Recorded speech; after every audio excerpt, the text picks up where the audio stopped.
are recording now. We are recording? All right, very good. Good evening.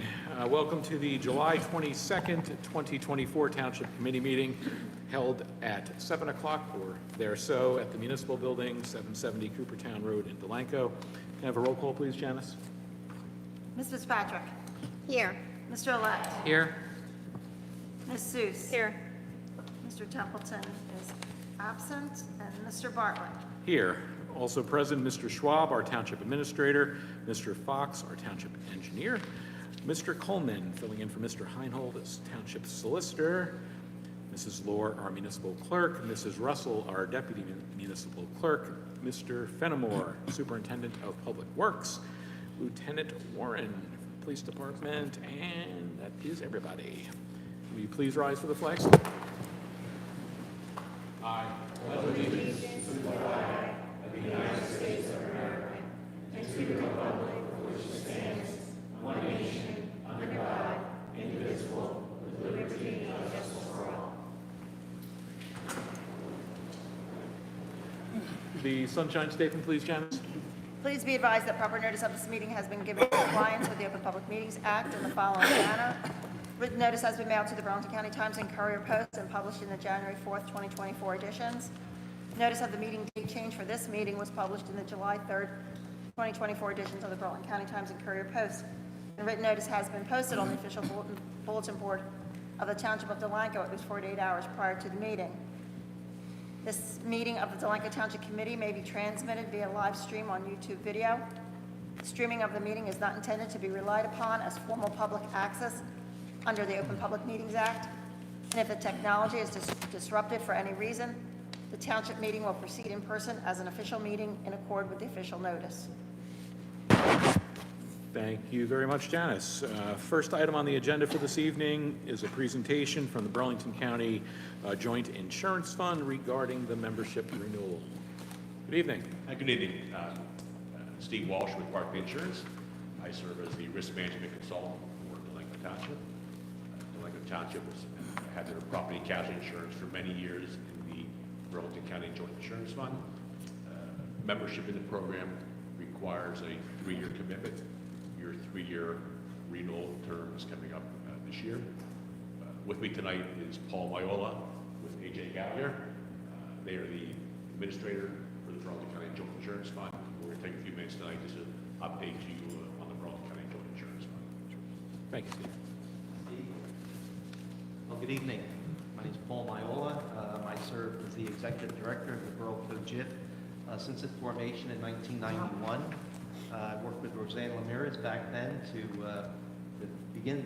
start the JIP. Actually, we did a feasibility study here in Burlington County. So I want to thank you for giving me a few minutes on your agenda tonight. And each of you should have a copy of my presentation at your places. And if we just flip over to page 2, talking about new exposures and challenges. These are things we couldn't even anticipate when we started putting our budgets together 2 or 3 years ago. Right now, we're facing a very difficult reinsurance market. We use reinsurance in the Joint Insurance Fund to protect us from catastrophic claims so that we don't have a run on the bank, so to speak. Just watching the property insurance market right now, seeing 56% increase in that area. Medical cost inflation, you just heard the state health benefits program up 17.2%, being driven by medical inflation there. We've seen about a 9.5% increase over the past 3 years in our medical costs for workers' comp. Wage replacement costs have increased also, 16.7% under workers' compensation in the past 3 years. And then looking down at the recent statutory and regulatory changes, COVID-19, the New Jersey legislature deemed that employees, first responders, police officers, and the like that contracted COVID were deemed to have contracted it on the job, therefore eligible for workers' compensation benefits. That drove up workers' compensation costs in the GIFs around the state to $25 million, about almost $800,000 here in the Delanco JIP. And then something new, workers' compensation reopeners. An employee has up to 2 years to reopen a workers' compensation case after their last medical treatment. And we've seen petitioners' attorneys really start to work this. We're seeing a lot of reopeners. We didn't used to see them to this extent. That has cost the statewide just about $145 million.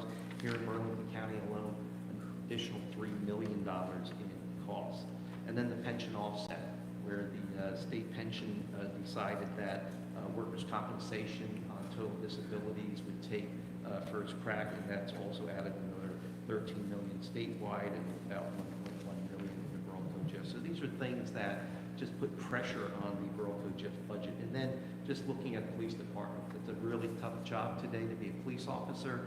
It seems as though it's very difficult to take these cases to trial.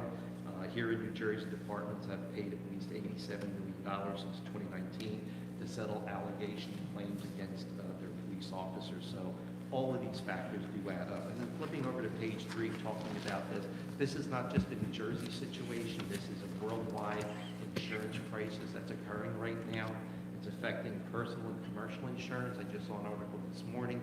The average homeowners increase countrywide 35%. In some states, as much as 60% increases. And you know what's happening even in your, if you own a business, your commercial insurance, your automobile insurance. So this has all been driving, and it drives about 46% of our budget across all lines of business, whether it's property, liability, cyber, workers' compensation. And then flipping over to the next page, the property insurance market, you know, the wildfires out west, the tornadoes, the hurricanes, all of these things really start to put pressure on the worldwide reinsurance market. Just last year alone, there were 28 separate $1 billion property loss events in the United States. We've seen the increased cost of labor and materials since COVID and escalating auto repair costs. So these are all things that have an impact on our reinsurance. If you flip over to page 5, I just show you here a chart that shows the 46% of our budget, about $4.9 million, is what's there to protect us from catastrophic losses, and that has put some pressure on our budget as well. Flipping over to the next page, you'll see a pie chart there. And basically, what we're very proud of is the fact that we operate the GIF on less than 10 cents on the dollar. And I think that's a phenomenal operating ratio. Other GIFs not affiliated with the Borough GIF run at about 20 cents on the dollar. Insurance companies run in the low 30s, about 32, 33% on the dollar. The other thing about the GIF, we're not only efficient, but we're also tax exempt because we're a quasi-public agency. So we do have some built-in advantages in our budget. Flipping over to page 7, we've been around since 1991. I was involved in the formation of the GIF back then. It's good to know that we have financial strength as an organization, about $5.5 million of surplus, cash on hand over $14 million. We've released almost $14 million in dividends to our members. That's money that would have been insurance company profits if we were an insurance company. This past year, we released $729,000, almost $730,000 in dividends, and then subrogation. When somebody injures one of our employees, whether it's a defective product or somebody damages our equipment, we go after them, we subrogate, and you can see we're getting back on average about $130,000 a year in subrogation. So your total dividend since joining the GIF, $532,000. Just this past year, your dividend equaled about 7% of your premium. Going over to page 8, there are other joint insurance funds out there. And what we like to do is comparison. Their balance sheets, when we look at our competitors, they include significant excess recoverables. That means money that they think they're going to get back from their reinsurers. But some of these are 10 and 12 years old, and they're still carrying them on the books. There's no chance for them to recover those. They discount their reserves, meaning the money they have set aside to pay claims, they anticipate 5, 6, 7% investment income, which is just not going to happen as well. I already mentioned the high administrative fees. They don't declare dividends. As a matter of fact, they often under budget and come back to their members for additional money each year. So there's something that needs to be examined.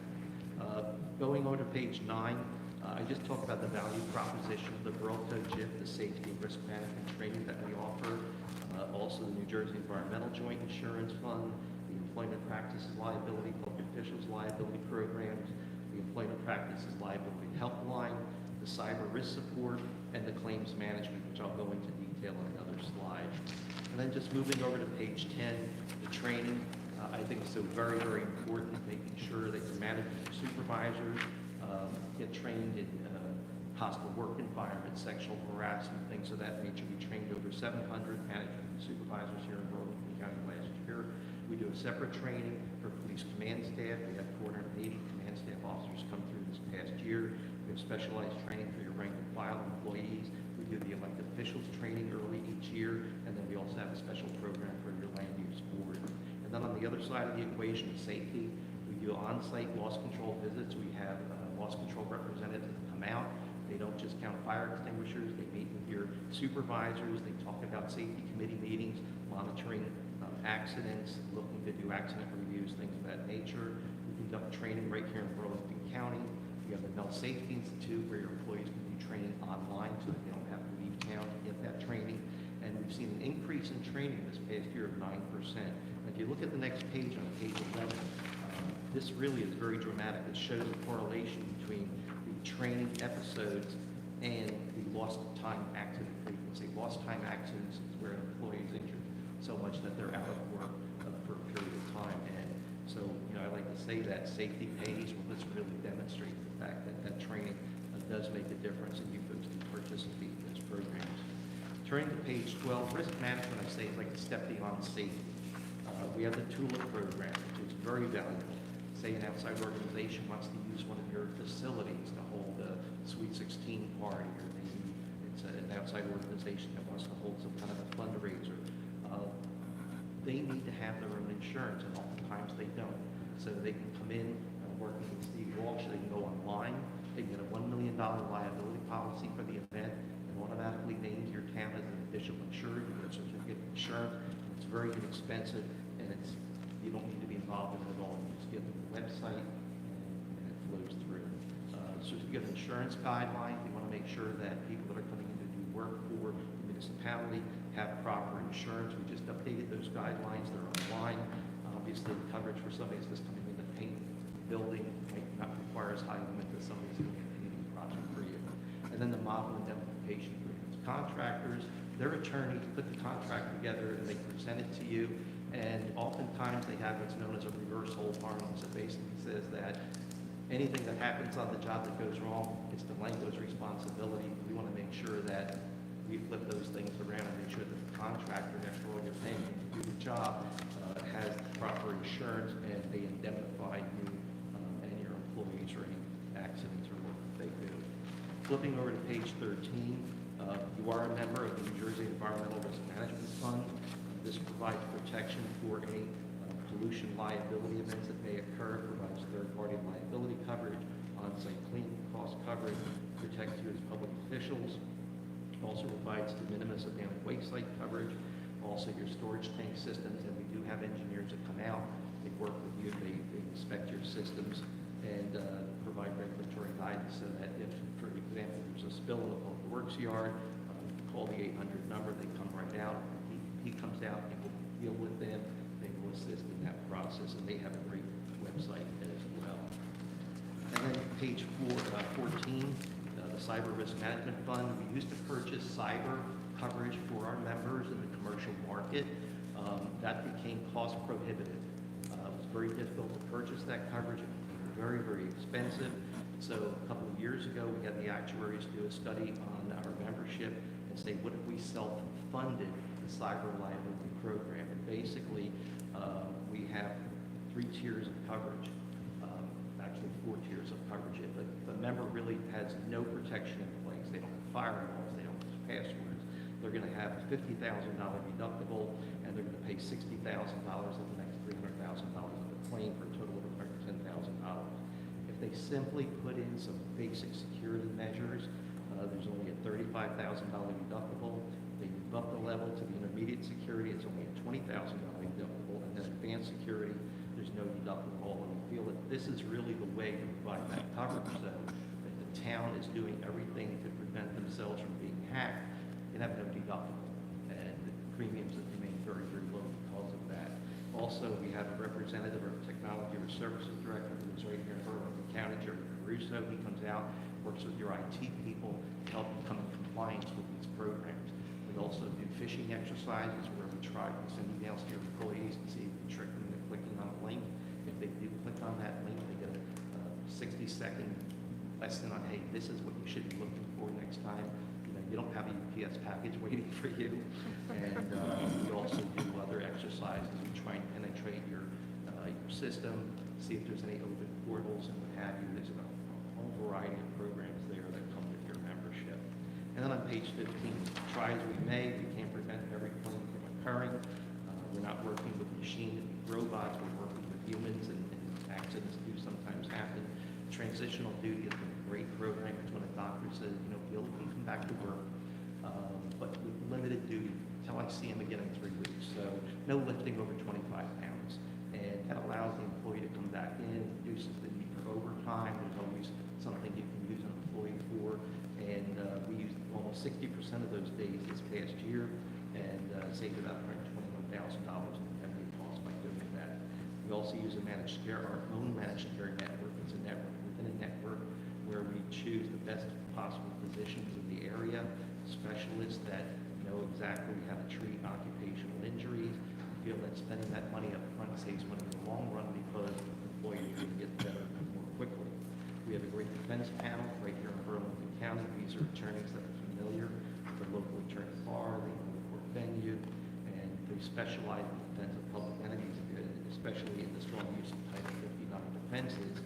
As a matter of fact, one of the first things that we did here in Delanco when we joined the Joint Insurance Fund was have you adopt a tort claim notice procedure where if somebody's going to bring suit against Delanco Township, they have to complete this form. It has to be submitted within a certain period of time, and we have copies of that on hand, and many times the defense attorney would ask for a copy of that to show the court that the plaintiff's attorney did not comply with the Title 59 requirements. Page 16, a couple of years ago, I noticed a sharp rise in our auto repair costs, and I talked to the individual that goes out and does our auto body appraisals, and I said, Leo, why are we starting to see this spike? And he said, well, he said a couple of things are happening. Number one, he said, you've got an estimate from the body shop, and say it's going to be $8,000 to complete this repair, and then when it's all done, they'll send you an additional bill for $4,000 and say, oh, this is a supplemental. Well, they can't do that anymore. They know, and they've all signed on to this program, that if there's going to be supplemental damages, we have to come back out and inspect it under a certain dollar amount. You also want to make sure that they agree to that price up front. A couple of other examples, let's say your vehicle is damaged. Why not just store it here in your public works yard as opposed to paying storage fees at the body shop? If it's a police vehicle and you have to do the upfit, why don't we buy that through the state planning where we get a discount and we don't pay the 25% charge that the police shops normally charge. So there's several programs in there that have helped to bring down our repair costs. Page 17, the wellness program, I think is very valuable. We know that healthy employees get injured less often, they recover more quickly. You don't have delayed surgeries because someone's a smoker, or diabetic, or what have you. So Debbie Schiffer comes out, she's our wellness director, does a great job conducting webinars, implementing some local wellness fairs and things of that nature, and a great monthly newsletter that gets shared with the employees. Flipping over to page 18, I started to track this several years ago when we started the wellness program. I asked our workers' compensation claims adjusters to please start to track the difference between employees with comorbidities of smoking, diabetes, hypertension, high cholesterol, obesity, versus the employees that did not have those comorbidities. And you can see just in the upper right-hand corner, the total cost of a workers' compensation claim is 82% higher for those employees with comorbidities. The total indemnity medical cost is over 100% higher. And look at this, the lost time days from the job, 86% longer. So wellness really, it has an impact on workers' compensation, plus it's the right thing to do for your staff. So coming down the home stretch here on page 19, just to let you know we are flexible, we are efficient, member input is valued. Erin comes to all of the JIF meeting, Erin Provenzano is there, providing input on behalf of your town. She participates in policy, budget discussions, safety programs, and we always look for feedback from our members. And one recent example, when COVID hit, we had all our meetings virtually. As things started to ease up, we said, well, let's start meeting in person again. And the members said, well, can we kind of do hybrid? Some meetings in person and some virtually, and we do that. Plus, most of our safety and elected officials training sessions are now available online, so your employees are not leaving the Delanco to go to their training. So, as the elected officials, as the policymakers here in Delanco Township, please continue to support the JIF, the wellness program, transitional duty, the online and members in safety training and cybersecurity awareness, and even the law enforcement risk management services, where we have an individual now, retired police lieutenant, who did certification for, I'm drawing a blank on the name, for the police accreditation, comes out, talks to your police chief, let's make sure we have a good defense, make sure the sign-in sheets are there, let's make sure the policies have been distributed, and it really does go a long way in protecting our officers and prevent allegations or made against them. So I want to thank you so much for being a charter member of the Borough of JIF. Thank you for the time tonight. We haven't entertained any questions that you have. Thank you, Paul.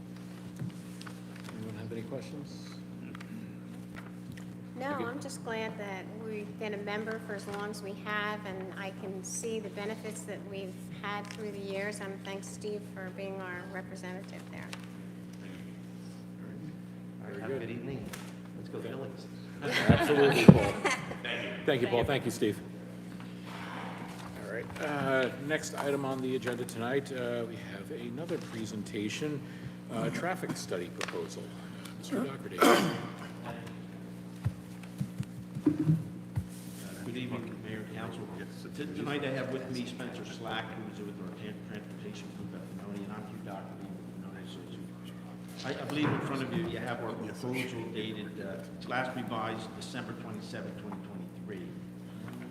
And what this is for is a township-wide traffic study to provide hard data to develop a meaningful circulation element for our master plan. Working with Michelle and the Land Use Board, we're looking to update the master plan. And the Land Use Board has been frustrated over the years because the township continues to develop, and we're developing at a rapid pace. The region around us is also developing at a rapid pace. But the traffic volumes have increased incrementally. So what's happening is, when an application comes before the board, we deal with that application on its own merits. And each applicant submits a traffic impact study, and they show that their impact is minimal. So they might be 1% of the traffic in the area, or 10%. And so the improvements are only along their frontage. So there's also things that are outside of our control that are also changing in the township and the region. And that includes like the intersection at Route 130 and Creek Road. That intersection is out of our township, out of our control really, but it impacts us. So we have to take a look at that. And the other thing is traffic patterns have changed over time with COVID. I know Jeff was talking about COVID. The impacts, people are still telecommuting. And so that's reduced some traffic maybe 1 or 2 days a week. But online shopping has increased. So you have delivery trucks in all the neighborhoods. And we've all seen that, delivery trucks throughout our neighborhoods and on the major roads. So the municipal land use law has a specific definition for circulation. And it states, systems, structures, and physical improvements for movement of people and goods over streets and highways, and the handling of people and goods through terminals, warehouses, and other storage buildings. So the circulation plan would address this specific definition. So basically, the circulation plan basically defines how people and goods are moved throughout Delanco, and how they use our roads, our bikeways, our sidewalks, our bike paths and things like that. So understanding how this all works together, it's critical for our well-being and quality of life here in Delanco. So the Land Use Board recognizes this, and again, because we're dealing with one application after another that has a traffic impact study that has no impact, they asked us to develop this proposal, which Spencer had helped put together. So, and I'm just going to get into the specifics of the proposal. I'm sorry, Hugh, do you have a copy of the proposal? Because we don't have that in our packets. Yeah, it was, I think we got it in 2023, and when I asked to have this put on the agenda, I did not include that, but I remember the proposal was for $25,000, Right. if I'm not mistaken. Correct, yes. And I do want to add why I asked Hugh and the Joint Land Use Board to attend this meeting with this presentation. If you recall, a few months ago, the county sent out, they received an award for a grant, actually, from DVRPC. It's a regional vision And they're asking each township to submit their plan for traffic or problems in the community or what have you. And the form that you fill out is actually a document that you would upload for this particular thing, a traffic study, which would help Delanco show the county that we do have issues and that hopefully they can resolve them. And to me, this is a very important part of this grant that they're going to have, because our study can be a part of their grant that maybe then they'll take us serious instead of saying, well, wait till all the, the warehouses are complete and they have occupants and the traffic lights, there's not enough traffic. So to me, all those issues are an important part of the study that I hope that you do. So, and take into consideration maybe some of the police reports so that we can upload one document to the county to show them that we've done our homework and Delanco needs their help in correcting some of these issues, because a lot of them are on the county roads that we have no control over. So that was my hope, Hugh, that you can help us with, and that's why I feel that this study is imperative, not just for the Joint Land Use Board, but for Delanco, period, all of us, because we're all affected by it. The residents, the businesses, the police. So it's not just a tool for the Joint Land Use Board, it's a tool for this township to submit to the county and say, we've done our homework, or we need your help, let's get something done. So that's kind of like my little spiel. I think it's important. Right, and I agree. And that's why this is would contribute to the circulation element of the master plan, which would be township-wide. And I think that's what the board was looking at, the land use board, is have a township-wide study. So we would include traffic counts. The specific thing with the safe streets for all that the county is looking for information for, we would be able to collect crash information, because that's what they're looking for, fatalities, to try to have 0 fatalities, and we would provide that to the county for sure. But that would be part of our study, and that was one of the scope tasks. We're also going to put counters out for 4 different counters throughout town to get current traffic counts. We're going to observe 10 intersections, and an intersection can be 2 roads, or it can be a driveway and a major thoroughfare. For instance, the Federal Express driveway coming out onto Creek Road would be a good intersection to look at, and look at shift changes, how much traffic we're generating in a specific time period. And then, again, we would request the traffic crash data and pass that on to the county and DVRPC. And then also looking at the traffic signal plans to see if there's a timing issue in town that we could possibly work with the county and get the traffic lights improved. And I know we did have in our proposal, and I'm sorry, Mr. Mayor, I don't have extra copies. I don't think we brought any. But I certainly can shoot that over. I mean, Beverly might have a copy too, right? Or I could shoot it to you. Okay, so I'll shoot it over to you. But it is, pardon me? Yeah, okay. And it's the same one that was in the budget We packet, have correct? it. We have it from We last year. have it Okay, because Lori Okay. and Ann came and presented the budget when we did our Gotcha. budget. So All we right. all received a So copy we're of talking about the it. same proposal? Yeah, it's the same. Okay. The same proposal. It's just now they're here to present it. Right.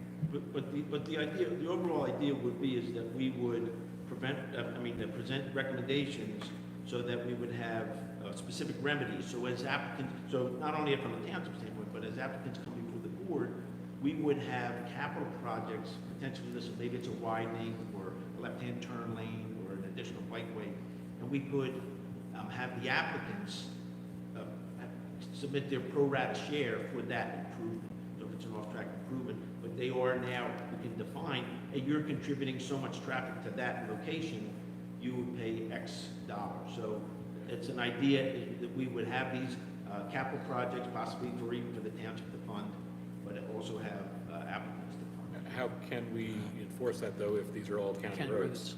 Well, that's what we would look for, to see where the problems are, and then we would have to work. Literally, well, except for our residential roads, all of our main roads are county roads. So that- Right, but in each one of our applications, people come out and they say, well, we have traffic issues, I can't get out of my neighborhood, I can't get out of my driveway. So they're the type of things that we would want to look at to see how how we could improve overall flow. But we would need county, even DBRPC, potentially for grants and things like that. Because I know under that Safe Routes for All, townships could get some of that grant money as well. Look at the internal studies as well. But that's really geared more toward fatalities. We want to eliminate fatalities. And we would identify crash clusters anywhere where we had, groupings of crash equipment and also identify pedestrian crashes because they're typically an injury. And I think there were 173 crashes in the township over the last 3 years, give or take. And there's 40, some of them had injuries, I think. We looked at the New Jersey Voyager. That sounds high. That's the updated portion, but we request specific crash reports and dive deeper into the numbers. And I'm sure Adam sent some things to me, and I had followed up with an email today because for some reason it's lost in cyberspace, that email. But he does have reports that when I would send them to you once this is approved, so that I would imagine you would include that data in your report. I think it would all be included in one. Yes, that's what I would think. And we also then have access to the traffic impact studies that were submitted for each application. So we would even look at those and review those as part of this study. So that's what the board wanted to look at, a comprehensive township-wide look as opposed to this application. Each application would then just use that traffic impact study for that application. Right. Hugh, let me ask, this may be part of what you're going to be presenting. How would that help when we have 3 vacant warehouses that aren't having any traffic as of yet? Are you just going to use the same data that they provided? And also, we're not, I don't know about anyone else on this committee, but are we hearing anything from residents that they're having trouble getting out of their neighborhoods at this point where, a traffic study is needed? That's my concern with the county roads, that the county has jurisdiction over what happens there. And to do the study is probably a good thing on the one hand, but where it goes, does it just sit on the shelf because the county is doing their study? The traffic reports or accidents are going to the county. They're well aware of what happens on the county roads. So, and we only have one traffic light in town.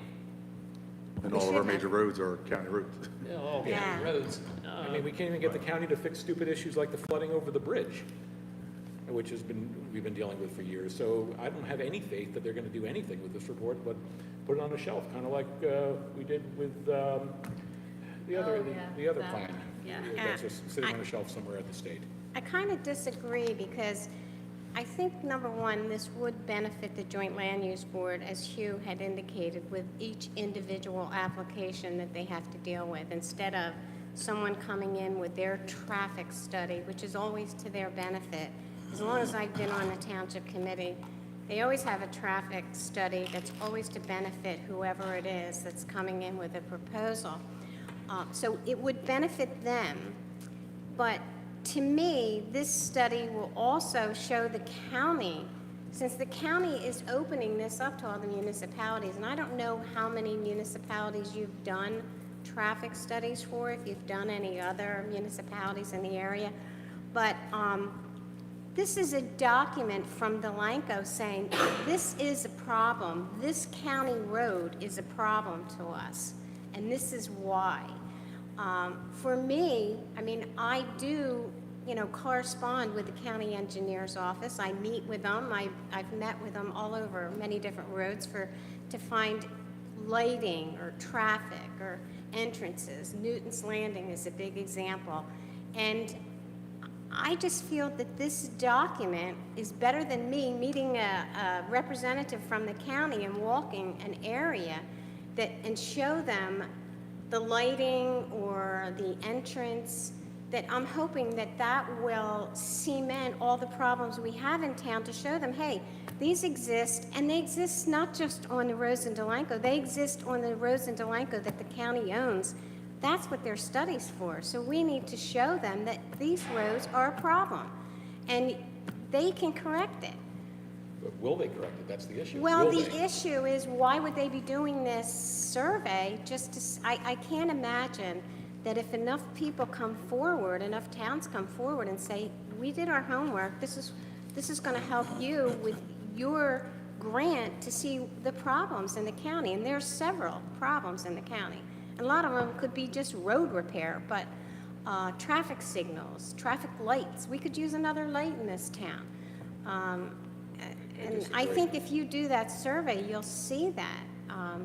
I just feel it's a necessity, not just for the Joint Land Use Board, but for the town as a whole, to prove to the county that, you know, we're tired of just submitting complaints and nothing being done. Let's do it. If you're going to get this grant and go through all the towns, then let's do something about it. I feel that it's beneficial. I could be wrong, but I don't think I am in this particular case. Let's let One of the you things that we continue. could do is, for instance, on a county road, suggest that we get additional right-of-way to make improvements for potential widening eventually. Or if the county's not acceptable to right-of-way, we would take easement, because we would have that control over that property, get an easement along the frontage for a bike lane, or for a road widening, for a decel lane. So those are the type of things that we could plan for without necessarily having the county be involved, or, you know, approving that. But we know in the what- long run, it's a we county want road. the county. Yeah. It's a county It's a county road, road. you have to have Right, it. right, Still. but, well, in other words, it's an easement on the property that abuts a county road. So we would have an easement available that's not buildable. I mean, it's a planning document. Do we- It's an easement. Do we know what the width of the right-of-way is now, if that would even benefit, if the right-of-way is, Yeah, that's part of what we look at is, I mean, you could look at the tax map, I don't need a $25,000 study to say the right-of-way width of Creek Road is 80 feet wide, and they've only have it opened to an improved 50-foot wide. Right, but you may look to have improvements, for instance, a bike lane along that route. So then you would need that additional lane. So even though you have that, I mean, you're right, we would start with the tax map, but then is there more land? If we start to develop some of these properties, we would get another 10, 15 feet of easement for pedestrian walkway, or like I said, the widening and things like that. I mean, just for a simple one, right over here on Yeah. Coopertown Road, we The want to sidewalk. put a sidewalk in, but we can't acquire an easement from the property owner. Is it just between the railroad and Newton's Landing. Newton's Landing, and they won't do an easement. So Right. how does that help? If, you know, we're going to pursue eminent domain on property owners, we could. Do we have that money? But it's I think the county, it's a county road, and the county has the easement. Could they enlarge the easement? Would they, I don't know, I don't know how we could actually get access to put a sidewalk there without doing some kind of eminent domain proceeding. I'm hearing Right. county If road, somebody's not county before road. the Why isn't the joint- county funding this? If somebody's not before the joint land use board, then we wouldn't be able to get the easement without Right. the eminent domain. But if somebody's before the board, and that's the whole point, if somebody's before the board, we can get that easement. We can get, you know, all the surrounding easements, and then have whoever the holdout is, either work on that or wait until that property sells. So that's what I'm thinking. If somebody is going to sell their property and they decide they want to, because there's a couple properties have a significant land, maybe like, a few acres, and they sell it and they want to put townhouses or something there, and they would come before the Joint Land Use Board, and we could say, well, guess what? We need a sidewalk in front of your property then.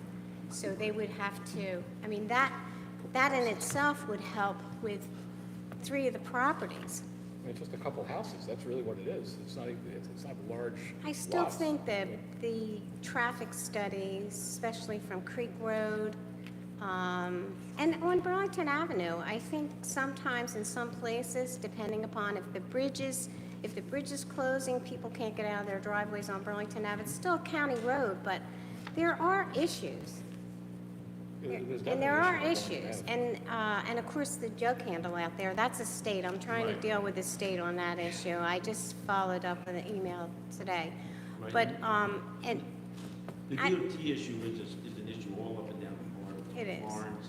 That's Yeah. a mess. all the way down. And we've been petitioning DOT to do a study in that area, and I believe they have started a study.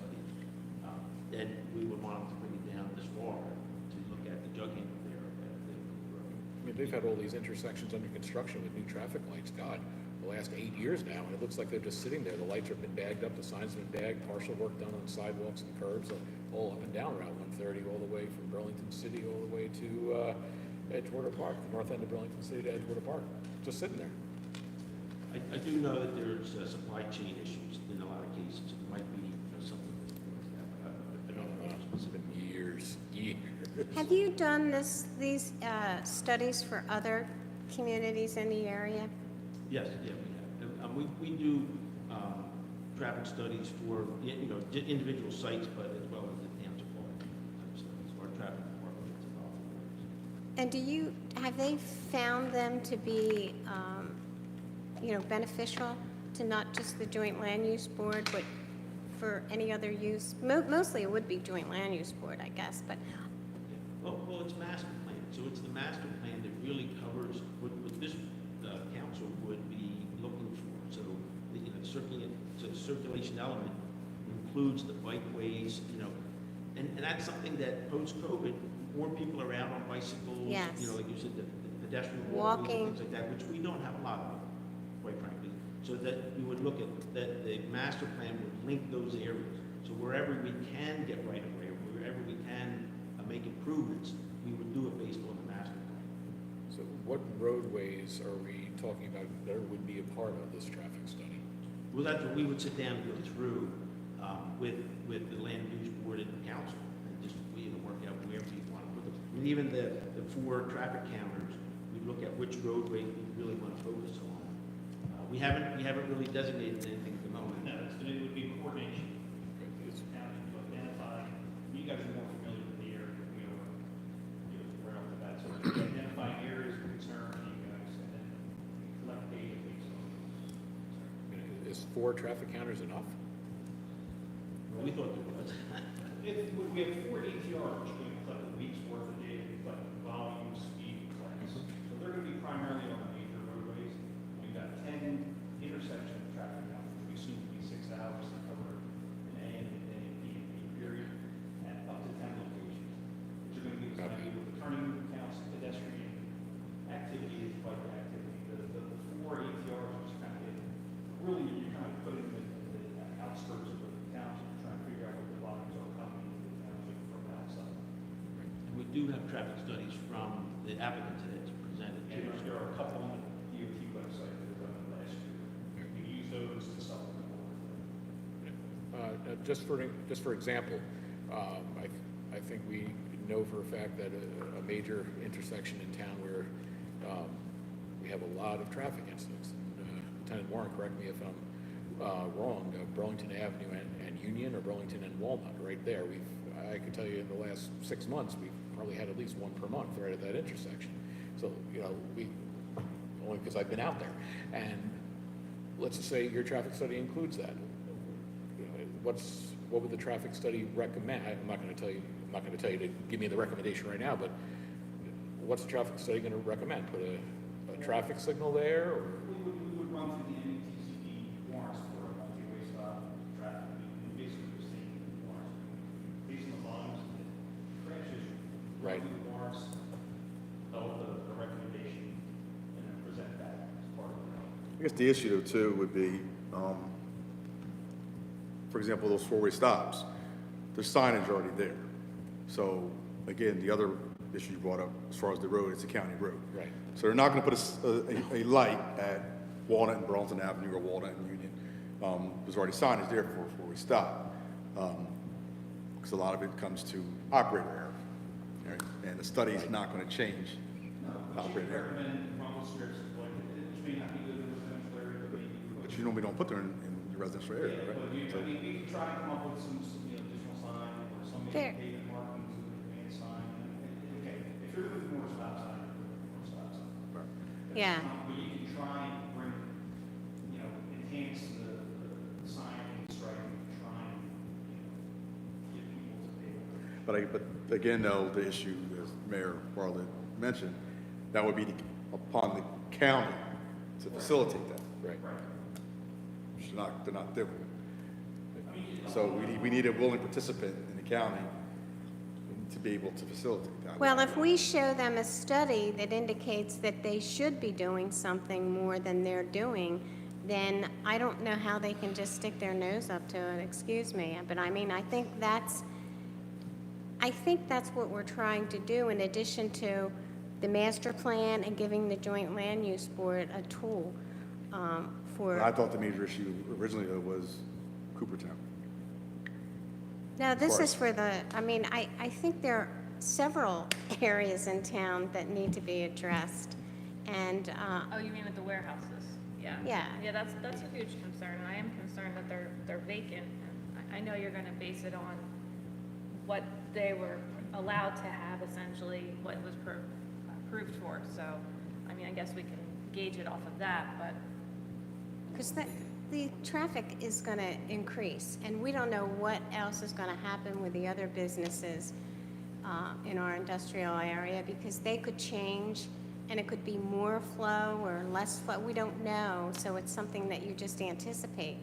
But, I mean, it's probably something that should have been done years ago, and it wasn't. But, I mean, if we can do it now, and it can help us in the future, I don't know. I think it's a win-win for Delanco Township if we do it. Right, I mean, some of the things that we have looked at in the past is reduce speed limits. So we've actually done studies, and we've gotten county approval to reduce the speed limits on county roads. We've done traffic calming, where we narrow down the lanes and create that, closed-in feeling where cars actually naturally slow down before stop sign. We've done the larger stop sign. We've done the solar-powered blinking stop signs. So those type of things have been effective in other towns. And it's a combination of things. It could be sight distance at an intersection where there's accidents, not only speed or ignoring a stop sign, but it might be a sight distance issue if somebody didn't see another vehicle. And, they're going to coast through, but if they saw a vehicle, they wouldn't have coasted through. They probably would have stopped. So they're the type of things that we would try to look at and see why, for instance, if we got the crash data, why is it happening? Is it consistent, the same leg at the intersection? Maybe there is a sight distance issue. Yeah. I think everything you're saying is great, and I think it would provide valuable data. My whole thing is I don't want to say I have no faith in Burlington County. Actually, yeah, I do want to say that. I have zero faith in Burlington County traffic engineering. Going back to my example with the bridge, with it being us having to close the Burlington Avenue Bridge over the Rancocas Creek due to flooding, their solution was put up advanced warning signs. Sounds like a great idea. It doesn't fix the problem. Sounds like a great idea. Their positioning of advanced warning signs are one right before the bridge at Lou's Deli and the other one right before the bend. So all the traffic turns into the residential neighborhood, which is exactly what we didn't want them to do. We said you need to put one before the intersection of Cooper Street and Burlington Avenue so cars could make a left down Coopertown to get out to Route 130. But the geniuses at Burlington County put them at the bend over by the church and behind a tree over across from Lou's Deli. And they did the same thing in Riverside. They put it after you get past the Watch Case building. So that's where my lack of faith in Burlington County comes in. And I did ask them, can you put one up further on each side, in Riverside and Delanco? And they said they would have to look into that to see if they could do that with the telemetry between the different units. So I would have thought before spending, I'm going to say $50,000, whatever those things cost them, they would have actually done a study and figured out what was needed before you put it in. That's, with my cereal box engineering degree, I think that's how you do studies. we're just asking. Well, I mean, Or just ask the people. They didn't even communicate with us. Yeah. But this study could help us to have that improved. I don't know. I don't know what else I can say I don't know if anybody from the public wants to add any comments, but do you have anything else you want to add? Oh, yeah, Hugh? please. You haven't said a word, so if you have anything you want to add. Answer questions if they're already. Okay. But we do have a good rapport with the county engineer, so I mean, if that helps. And they have, in presenting them information or a study, for instance, we've done traffic counts that show speeds and got speed limit reductions. We have done speed tables where, that basically a traffic calming measure that we've gotten to the county. So It is possible, but they do look for backup from, the actual study information to make some of those changes. And the changes that you're suggesting for the signage, I mean, that could be something that we could recommend. I mean, that kind of is really going down to specifics. The master plan is really more global, what's coming into town, what's leaving town, what's generated in town, and what is the making of vehicles. So, but then in the long run, if we have all these other issues, that's something that we could, ultimately focus on. But that's all we had. I mean, it was just, the land use board, I'm sort of here on behalf of the land use board, who asked me to put this proposal together to curb their frustration on having, approved, and the board has to approve a lot of these applications when the traffic impact truly is negligible from a particular site. It's globally is where the issue is, that a cumulative effect starts to build up before the issues got there. So that's all I have. Thank you. Excuse me, Hugh, you said you're going to send electronic to Beverly? Yes, it will. Beverly, would you make sure I get a copy of that, please, forward? Thank you. So procedurally, do we want to wait till we all have copies of that proposal, then at our next meeting in 2 weeks, we could take a vote on that? I have to, Proceeding? I'm going to ask the county for an extension, but if it's approved, Hugh, how long will it take? So we have time. We would want to sit down. I mean, it would be it's not going to be an overnight study, that's for sure. No, I didn't think I so. hope not for 25 But grand. I would need to have so that I can give the county the information that I would need an extension on our submission.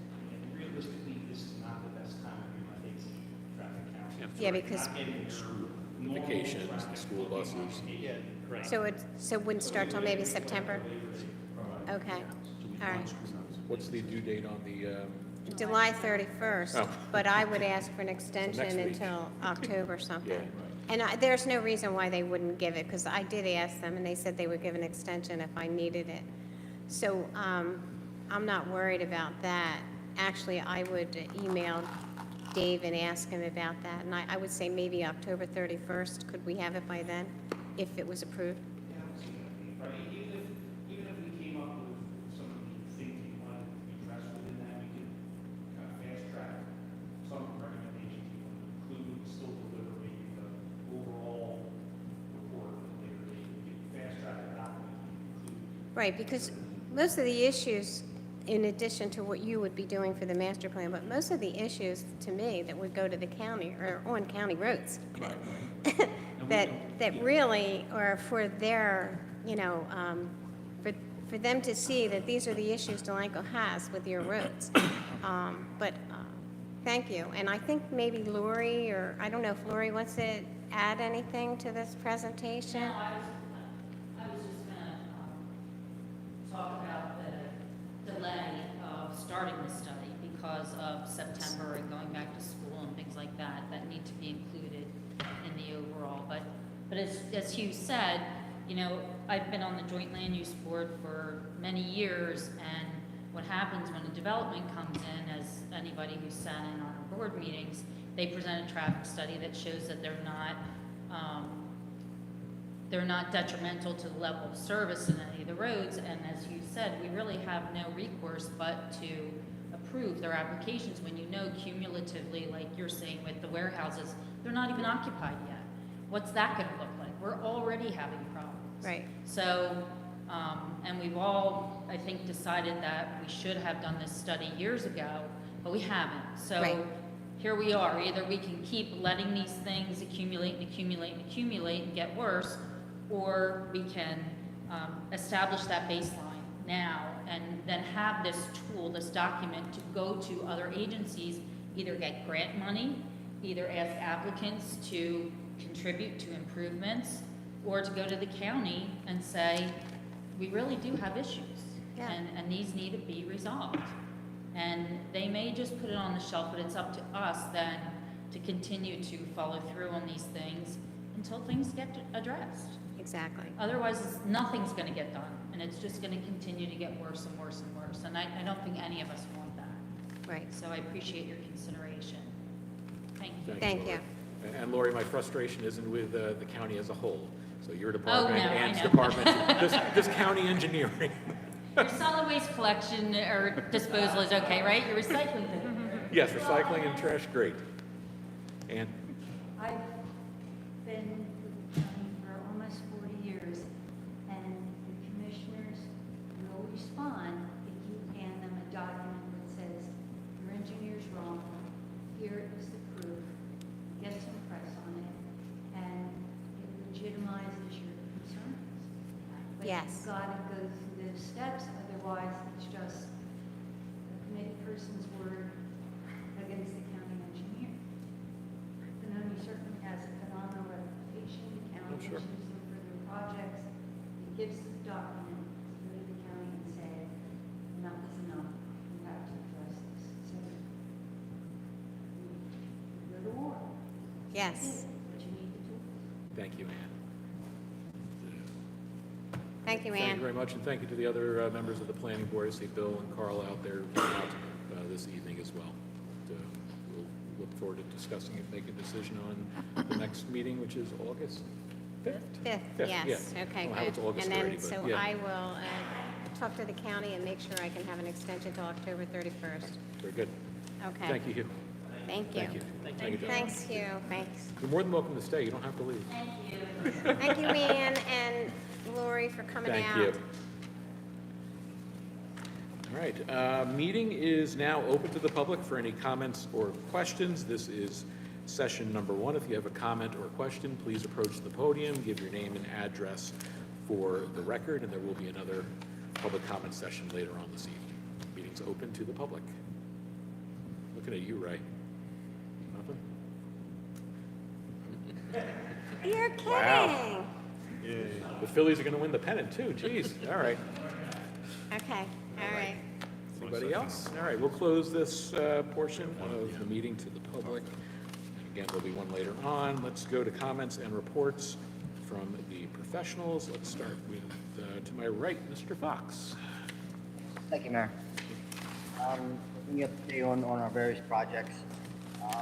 The 2023 road program.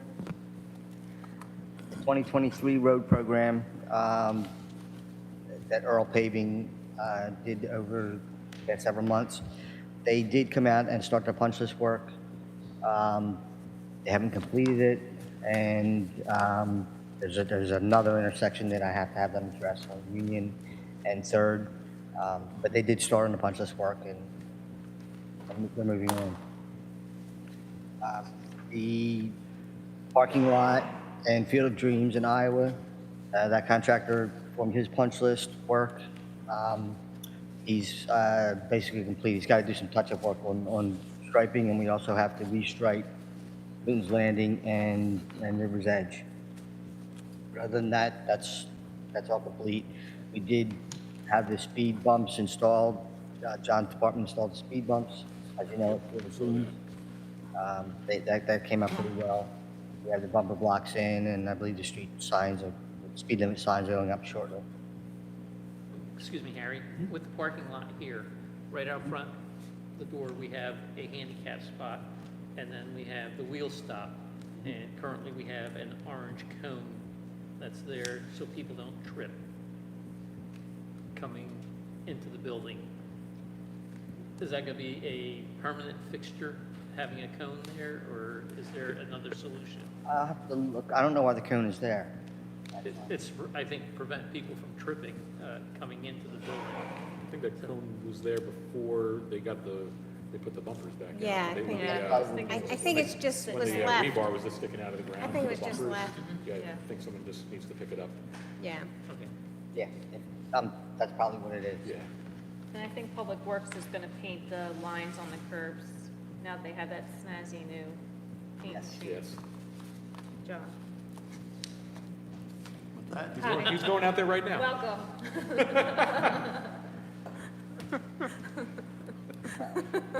You're being Picasso tomorrow. You're gonna paint the lines outside. Right after we get all the brush up, Yeah, no rush. and that might take till August. Okay. Assuming we get no more storms. The Zubrook project, seawall project, I'm sure everyone has seen the progress on that. That's moving along quite well ahead of schedule. The vinyl sheet piles are, I thought they were going to finish today, but they didn't finish up today. They have about 40 more feet of the vinyl to go in. Then on the south end, as you may recall, we're putting in aluminum sheet pile. And that is to give a little bit more armament from the fetch coming up the river. That's what it really has the most potential damage area. That aluminum is supposed to be delivered on Thursday, that aluminum sheet piles. So that won't slow anything down. They're going to finish up the vinyl, start the aluminum, and finish all the dead men, backfill, et cetera. But they're well ahead of schedule. Were they out there today? Because it looks like it's left at the same place where it was. Yeah, they were out there, and they decided not to do much. They did some cleanup work. Their main operator, I don't know if he was sick, but their main operator was not there. So they just did some layout and setup work. We'll give them a break because they did bust their butts in the 100-degree weather over the last week and a half working out there. They did. Nonstop. They're better than I could. I definitely wouldn't be able to do that. Yeah, that was kind of ironic because today was the nicest day we've had. Yeah, Yep. I know.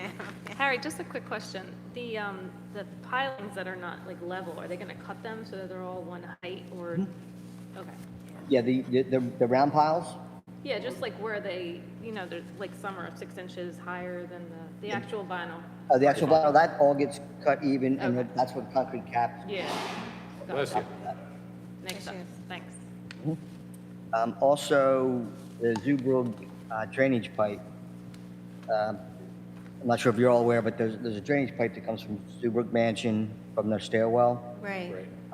It runs south and then cuts across our property, the park property, and discharges out to the river.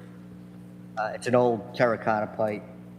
The end of it was somebody put some piece of PVC in to try and keep it working.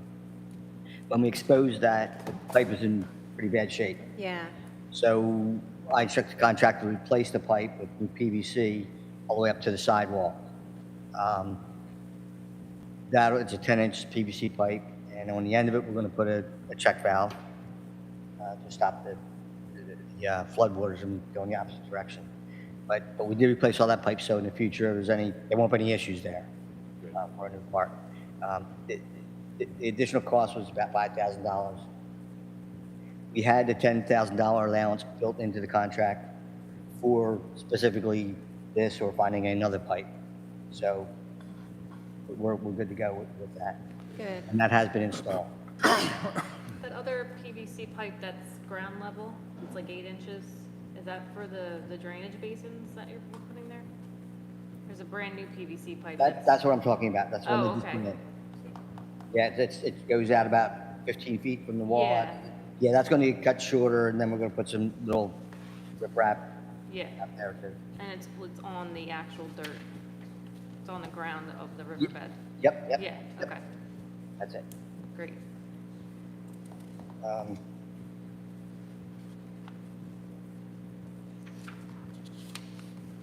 The Delaware Ave, that's on your agenda tonight, a resolution awarding a proposal to Thor Construction for 719 Delaware. That's the storm pipe that there's a big piece of concrete in there amongst several other pieces of debris that we can't even figure out what they are clogging that pipe. This contract will be to remove that entire pipe from the inlet on the street out to the concrete head wall that's out there, the homeowners head wall. So that'll be a whole brand new pipe when that's put in. And what the issue is out there, it's rainwater. It's not backing up flood tides. The flood tide is never getting that high. Even on the last big flood we had, wasn't enough to flood that property. However, the rainwater, that takes 2nd Street and Delaware, those several blocks, into that pipe. The pipe is basically clogged and can't handle it. So it's the rainwater that's actually backing up. it does not actually get into above the sidewalk area of the homeowners, because the height of the curb, it would overflow the curb and run out to the river during a rainstorm. So it does flood almost every rainstorm, I believe, but it's not really a danger to the house per se. But it is scheduled, if this gets approved tonight. I spoke with the contractor, and he indicated he would get out there by the end of this week. Realistically, with the rain coming and whatnot, I would say more like Monday, Yeah. more realistic.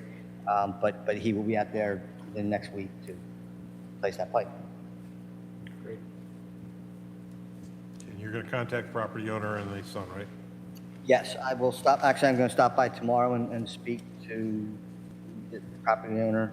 And then I'm also going to call her son, who kind of intermediates, and let them know. Good, They knew this was coming, but they had no idea when. right.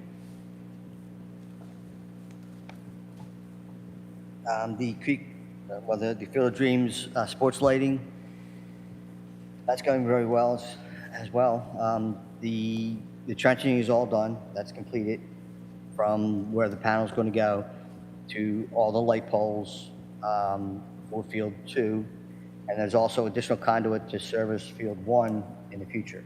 So we won't have to dig anything else up except for the back portion of Field 1 when we put those light poles in. That, I believe that's on the agenda for tonight as well, as a change order on the agenda Right. to install that extra conduit. That is all in. They are going to, the contractor spoke to the construction department, and they're digging their holes tomorrow for how the lights go in is there's concrete piers that go in there 14 feet deep in the ground and another 6 feet out of the ground. They're going to do the holes for those tomorrow. They're being delivered on Wednesday. Musco's delivering the actual concrete pours Wednesday. Oh, they're prefabs. Prefabs. Okay. Yep. Great. So then they're going to set them in place on Wednesday. How it works, it's a 30-inch hole that they set these in, and then they fill concrete around them. That's going to depend on the construction department on inspection wise, whether they can start backfilling that concrete on Wednesday or they have to wait till Thursday. But at the latest, it'll all be backfilled Thursday with concrete. So everything will be sealed in and ready to go, and just waiting for Musco to send us their lights. Good. So once they dig those holes, they're gonna put like plywood over them so nobody can fall in? Yes, absolutely. We're going to cover them with plywood. I mean, it's closed off, but that doesn't mean It is closed anything. off. And I actually would respectfully request Basil to, if you could have some extra patrol out there for the next couple days, because they're pretty big holes that'll be out there, and they will be covered up, but So they are putting something on top of them or no? yes, they will be something on top of them. Okay. They agreed in the meeting that, remember, they were going to put, Yep, they're going to cover them up. Yep, not a problem. all right. It's, and I mean, I don't anticipate anybody going out there, because it's not like it's right on the edge of the road or whatever, but Right. You never know. Okay. Yeah, you never know, right? Maybe we should keep the parking lot lights on. Say it Yeah. again? We keep the parking lot lights on, maybe? We have the capability to do that, just to have extra lighting out there. If you want. Why not? Absolutely. I don't know why they'd be out there at night. Because we keep the lights off, so. Yeah. yeah, it'll be from tomorrow to Thursday, and then Yeah. you have no worries after that. Right, okay. Sounds good.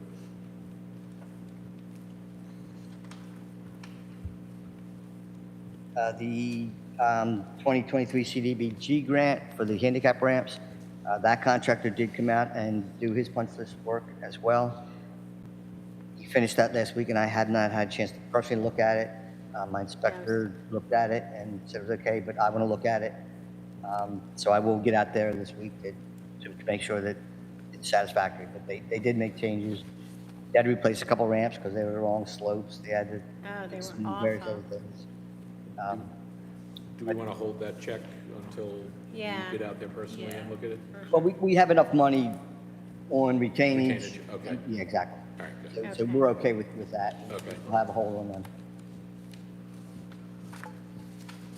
And the 200 Ash Street HDSRF grant, we received an email Thursday from DEP indicating that they have all the information they need, they're done their review, and they were going to give us a report on Friday, which I have not received yet. So I wrote them another email today saying I had a meeting tonight, can you give me some kind of update? And I still have not heard anything.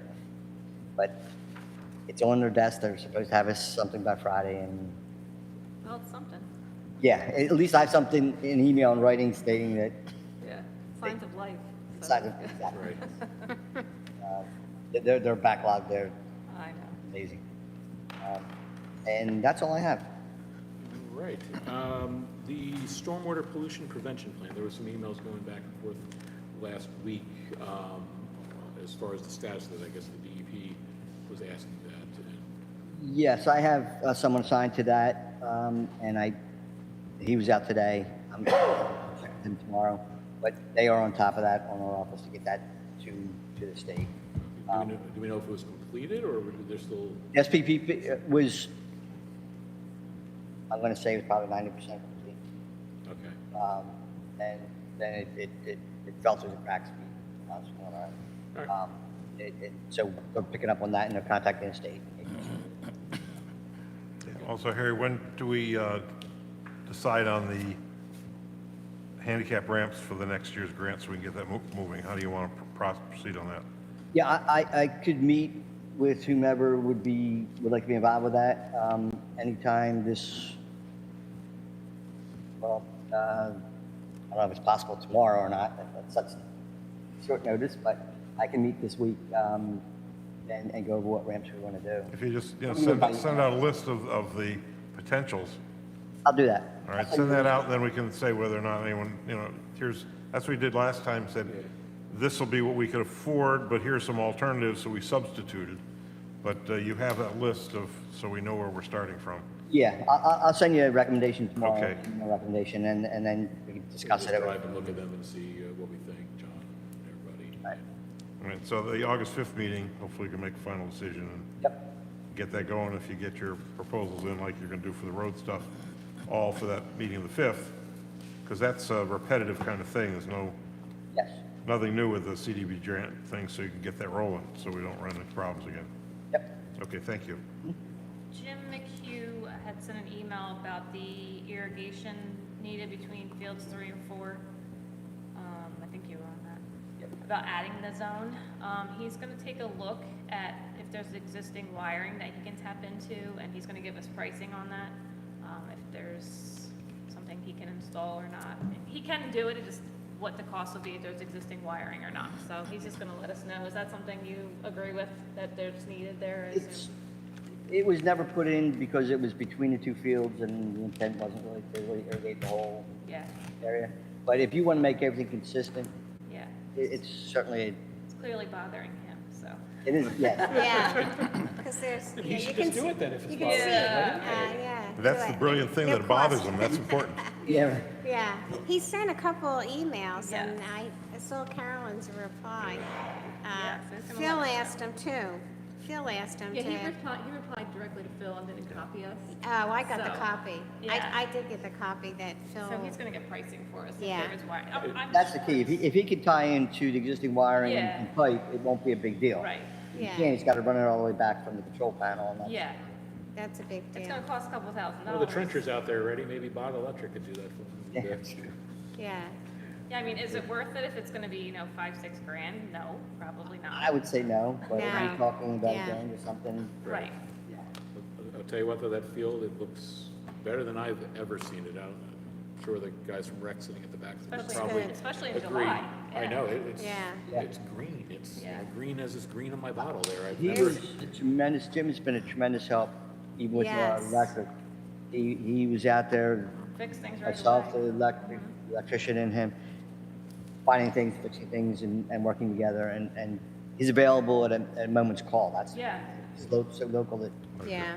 and he actually cares, like he's taking pride He- in it, so that's Yeah. nice. that question cares. Yeah, if we remember what that looked like 1 year ago, Oh, it yeah. was Yeah. brown and yellow. And Crop it was circles. dead. It had Yeah, crop circles from the sprinkler heads. Don't forget we have a new well there that we didn't have a We year do ago. have a new well, and that has has helped tremendously. It's not like I mean, give we Jim all the can't- credit, but it's still he not does all great. Jim, but Jim has taken, Take the credit away from poor Jim. yeah.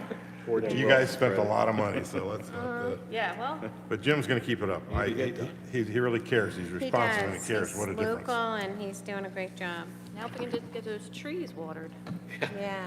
All right, thank you very much, Harry. All right, Mr. Coleman. Thank you, Mayor.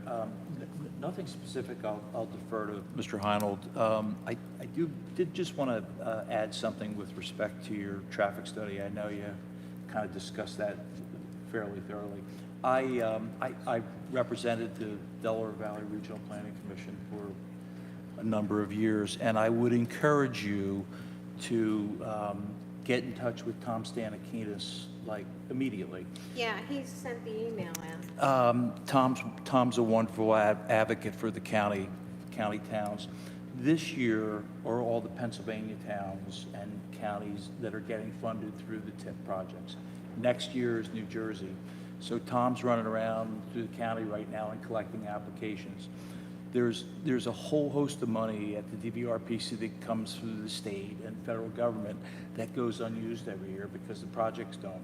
So he may be a really good advocate, and you may have this money already budgeted, but I'd love to see you get reimbursed for your expenditure. So I'll have to ask him, I'd love to see that too. because he's Yeah. on this email that I have to. he should be the guy you talk to. Okay, I will, I'll ask him. Mayor, that's all I have. Thank you, Tom. Thank you. Thanks, Tom, that's good, yeah. All right, Township Administrator, Mr. Schwab. Thank you. Let me just move this other stuff out of the way. Of course, we've got our assessor has been sending out the new assessor's his report, and he and the co-assessor, as you were, are working together, and they're meeting with our former assessor to update the pilot stuff, working with Doug on the new pilot. You have new pilot stuff coming through, so they're working together. Interestingly, the GIF rep talked about the State Health Benefits Commission increase, just showing that things are going up, and he pointed out that rate increases for local government active employees will be about a 16% increase coming up next year. So there's all sorts of other stuff that are being discussed to try to hold that down, but we probably need to get our nose back into looking at the Southern New Jersey Employee Benefit Fund as an alternative. Last time what they gave us was incomplete, and we weren't able to really show that there was a benefit, and we were in the middle of negotiating.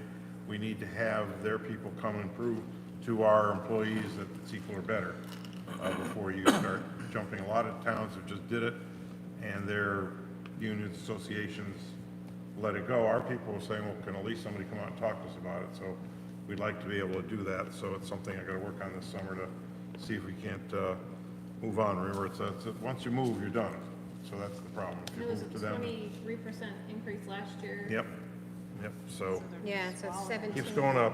I Keeps going saw up. 17.2 this year. The other thing is in addition, what I emailed you in addition to what the mayor talked to Harry about with sending the plan, the stormwater plan to the state, they reminded us that part of this MS4 permit is the requirement for these ordinances. Those who've been here for a while know that the same thing happened the last time that the state had their stormwater stuff. We had litter control ordinances, and we had don't feed the pigeon ordinances, and there's a lot of ordinances that we have that we never use, but they were required to do in order to maintain the permits. Well, the two that they're currently telling us we have to do is one, dealing with privately owned salt storage, which in effect means, and Janet's going to add that to the business license applications, to ask a business, do you store salt on your site? So that if we adopt this ordinance, we have to regulate to ensure that they're storing it properly so that the rain doesn't wash the salt into the storm sewers, so on. So the state is saying, you municipality have to be the enforcement agencies for this stuff. And so that's that one piece which probably is doable. The other one, and I see my friends out here from Shade Tree Commission, this tree removal replacement ordinance is a much more complicated and difficult to deal with ordinance, but it's, as I read it, I believe that it's really aimed mostly at development, where a developer is coming for the Joint Land Use Board, and in order to build a warehouse, they want to clear, 20 acres of trees and how that's done. But technically, it also applies to any live, healthy tree that is removed for any purpose by the municipality or by a homeowner, because they want to put a pool there, or they want to have more space, or it's providing too much shade or not enough shade. And it deals with having to enforce replacement trees. And so it's a much more complicated kind of thing, so I sent that out to you. I don't know what the answers are, I'm just a process person, but theoretically, if we don't adopt these ordinances to the satisfaction of DEP, theoretically, they will revoke or not continue to give us the MS4 stormwater license. Same thing as if Terry doesn't send in those maps in that plan, we just, we're on their S list. So what happens because of it, I don't know, and there's 500 and some municipalities that are probably having the same discussion with their governing bodies, because I don't think anyone paid much attention to this part of the change in these regulations. So I'm bringing it to your attention. You guys will probably have to figure out who's going to have this discussion and who's going to be involved. It'll probably take as long as it took to get the sign ordinance in there, and maybe it'll get the same traction as the ordinance dealing with the electric power stuff that, Are these model ordinances? these are model ordinances. So we just adopt? No, it's not quite so Yeah, it's simple. not quite that simple. Yes, please. Can I just add something? Oh, please, Tom. So I painfully sat through an hour and a half discussion last Tuesday night in Riverton about the same issue. Do me a favor, Tom, just pull that mic a little bit closer to you. Yeah, so the state has started to send out reminders, hey, we haven't seen you adopt these ordinances, okay? I don't know how far they'll go to withhold funding or stormwater permits. The dilemma in the towns that we represent right now is, how can we, in good faith, tell a homeowner that has a certain caliber of tree that they have to come and get a permit to cut down a tree on their own property? So towns are now adopting, taking the model ordinance. I would encourage you to send it off to your Shade Tree Commission, let them chew on it. And most towns are adopting a watered-down version that is very liberal in letting the homeowner not putting their feet to the fire when it's a certain caliber size tree. I haven't seen any towns just verbatim adopt the current ordinance that the state suggests that you adopt. Suggest that they're twisting your arm. Yeah. But I will tell you, you gotta pick up the pace. That respectfully. Thank you. What else we got, Rich? Rich, you have That's all I got. anything? Oh, okay. Okay. Anyone else have any questions for Rich? Well, I have a question that I guess it has to do with the grant, the tree grant, and someone had approached me to see that, they're going to replace all these dead trees, and if they do, could they put gator bags on them? What would the additional cost be? Could Shade Tree, take on that cost? But when they replace all these dead trees, they still have to be watered. And if they had a gator bag, it certainly would make more sense. It would be a lot easier to water them, right, Bill? Because we can't have Bill Madalevitz carting water out to these trees. And of course, the contractor said it's cheaper for him to just replace them than to send a water tank here to water them, even though that's his responsibility. So when they replace them next year, I think we should look into having gator bags on them. So they're replacing them in the fall this Right. year. The only issue with the water bags is they have to be refilled like every 2 weeks. So Right. somebody has to be responsible But it's for that. better than watering a tree every 2 or 3 days. Right. So, I think somehow we need to look into that, and I don't know if I should send an email to Shade Tree to see if it's something in the budget, how much money is it? Does the state provide for that? But somebody should have thought about that, because the watering issue is going to come into effect again next year if we have the same kind of summer, because it takes so long for these trees to establish. I mean, I just put 3 trees on my property, and I have to water them. Well, right now, I don't have to water them today. Not at all. So, I mean, we need to look into that. And I would hope Shade Tree would look into that, or somebody would contact me. Bill, maybe you and I can talk about it, see what can be done? Okay. All right, I just wanted to bring that up since we were talking about trees. So I guess a follow-up question. They're going to replace the dead trees, so do we get another 2 years on these trees? No. Or No. this is it? I think it's 1 year. Whatever's left. So Time these, period.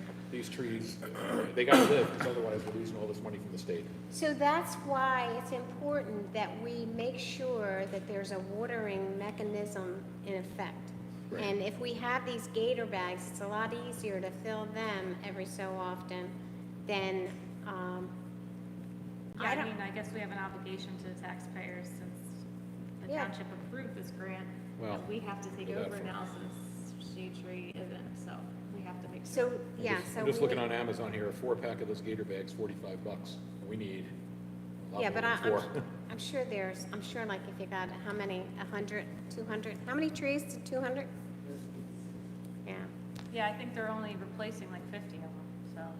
10-pack, $104. so they would be the 50 that we There would you go. need, the ones they're replacing. Right. Maybe the other ones will be established. There's some more that died, I'm sure you saw that, so I'm upping my count to 50 Yeah, at okay. least. All right, so we'll look into that and find out what the cost would be. But it's something, it's a shame we didn't consider that at the time. All right, I'll All right. check with Bill. Thank you, Kate. All right, continuing clockwise around the room, Lieutenant Warren. Hello, everyone. We obviously have given a conditional offer to an applicant, Tanner Gumas, and he passed all the required testing. So Chief Tilger took him out to get fitted for his academy uniforms.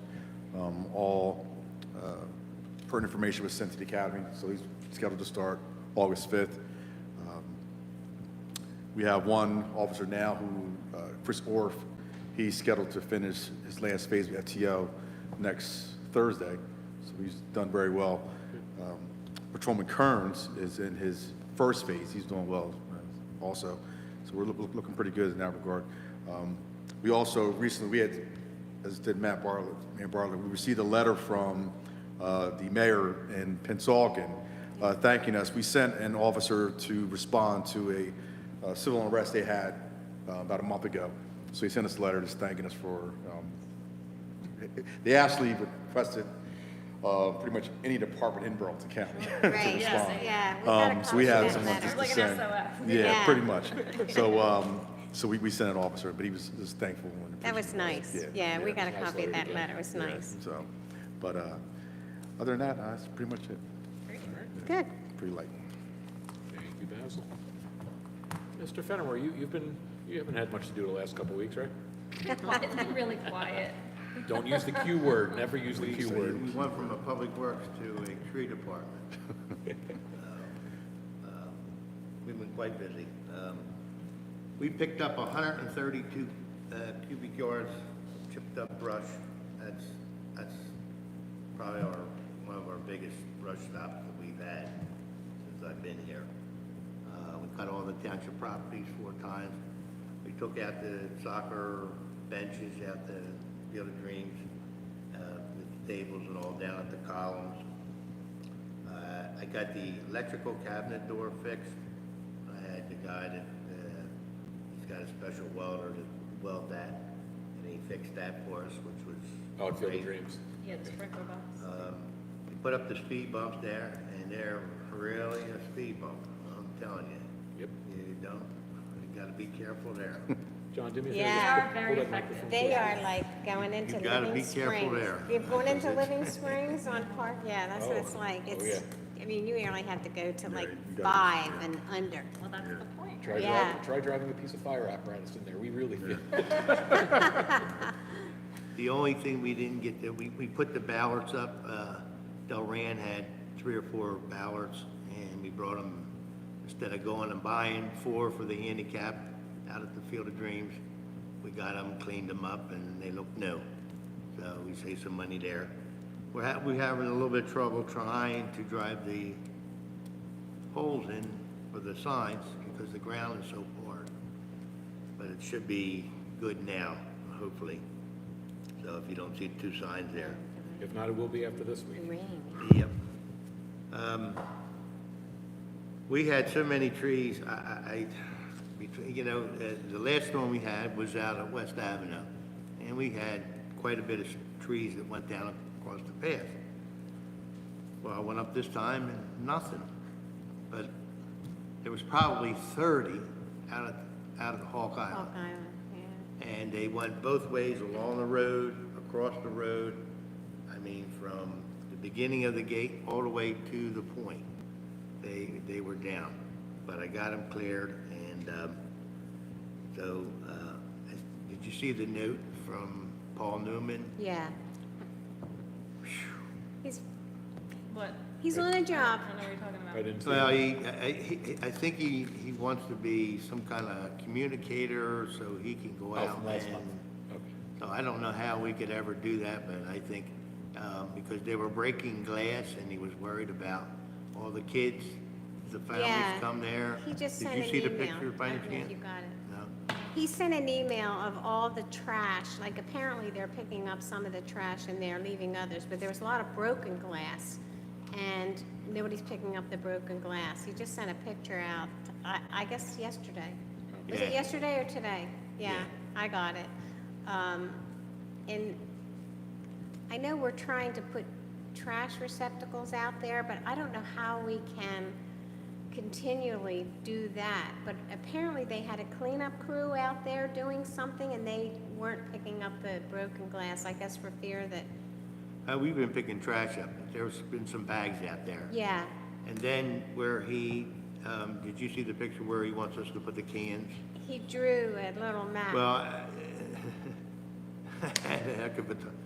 he put this little pole in about this high off the ground, instead of showing it, and then put a circle or something, but I had to look all over, and I did find them, so. Did you find him? Yeah, I'm just gonna put some old yellow recycling buckets for now, okay, because if I put new ones out there, they'll be going down the hill, yeah.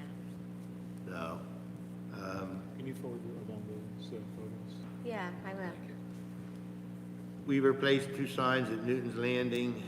I started to pile the leaves up. Last time I had a guy come in and he went through the leaves with the machine, and they're ready to go now. I'll just pile them. It'll probably be about 40 piles. Just never seems to end on them. We cut 2 residential properties for the zoning department. And also, we're getting a price, this last week, we started getting a price for the water tank. And you can get all kinds of prices, all kinds of sizes, and I figured between 100 and 200, we'll put it on the back of the pickup where we can take it on and off with forklifts or whatever. We'll be able to get, and I want to get a powered one. So if we need to go out and supply water to, one of our pumps that, for power washing, we can do it. We can have access to that, so that'll help us. We're filling gator Can bags. you water trees? Would you be able to order, would you be able to fill gator bags or something? Absolutely. Good. This was for it. But I mean, to get a smaller, like, you gotta get at least 100 or 200 because you're. Oh, yeah. We're draining right through it real quick. Yeah, and some of these trees really need a good drowning, they gotta, because it's been just too dry, Yeah. unbelievable dry. So, and that's all I have. All right. Thank you very much for all the work you Yeah, and your thank department have done over the last week. I know I've been out there with you and the guys, and it's just mind-boggling how much trees came down. I was. After that storm, then there was another little storm. Right. And I've been here a long time, and just when I think I see every tree that it fell, some of these trees, Vic Victorino's house on Pennsylvania Avenue, it's probably the biggest flowering pear that we have. Well, it looked like somebody had just ripped right off of the base of the tree. And if you look inside of it, you study it a little bit, you see how punky it is. And I don't know how it didn't go down any sooner than it did. But there was 2 trees that were like that. And it just surprises you how long that they can stay up. But I mean, and this went all the way across the street and went on the railroad property. I mean, it was a big tree. It's probably one of the biggest, was the biggest flowering pear. And some of the ones that went down, those were perfectly healthy.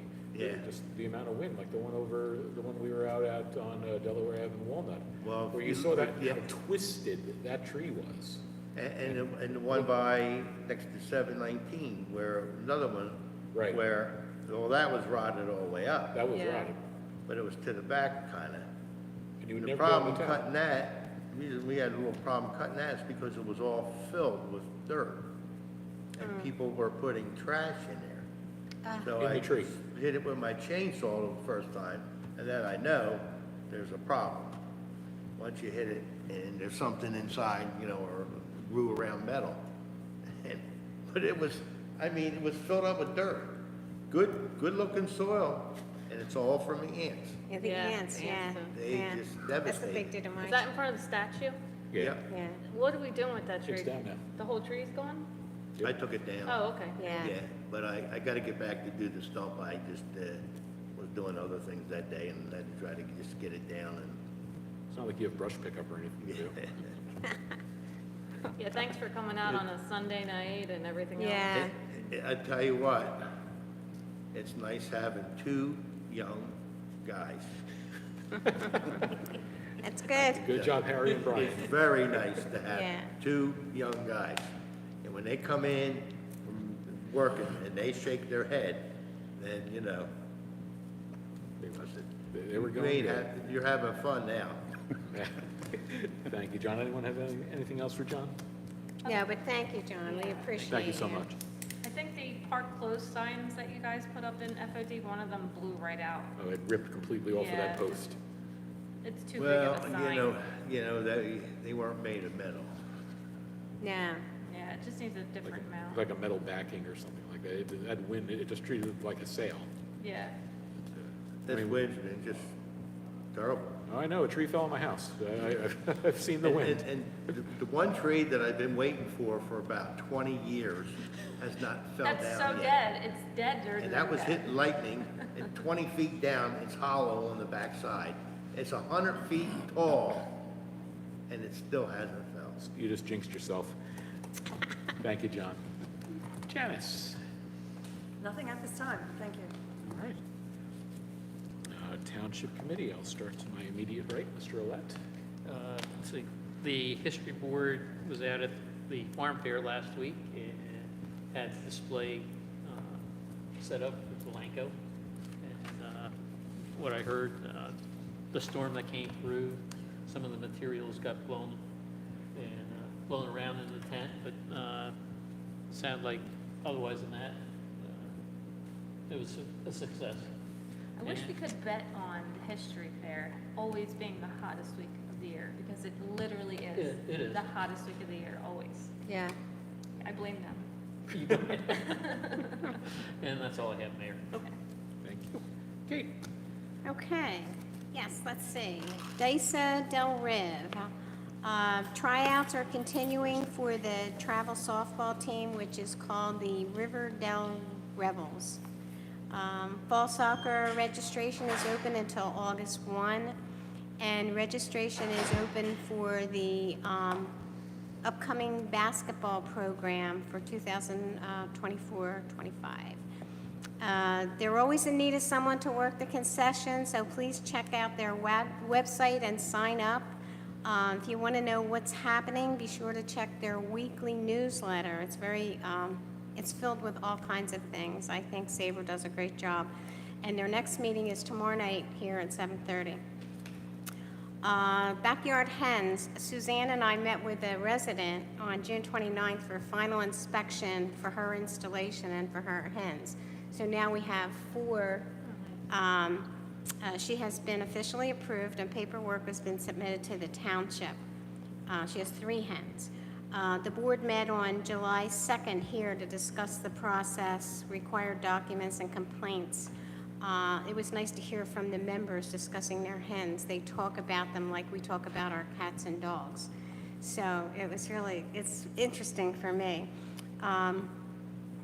It's a lot of work, and once they realize, when they review our ordinance, because we did have somebody who was interested, and when we sent them the information and he looked into the course, he decided that it was too much work to have them. So we really have a good program, and people aren't just going to do it for the heck of it. Letters are going to be sent out if we receive complaints. I only received 1 complaint so far that we thought was legitimate. I sent a letter out, and they said they didn't have any hens, so no further action was required on that one. Sewer Authority, we met on July 9th, and the trunk line project has been completed. The project should be closed out in the next month or 2. There's still some paperwork to be completed. The work at the pump station is progressing. The emergency backup pump and the submersible pumps have been delivered. Starting today, there will be a bypass pump outside the pump station until roughly August 16th while the work's being completed. The contractor was installing some temporary fencing around the manhole and pump equipment, and barricades, traffic drums, and cones will be set up for safety.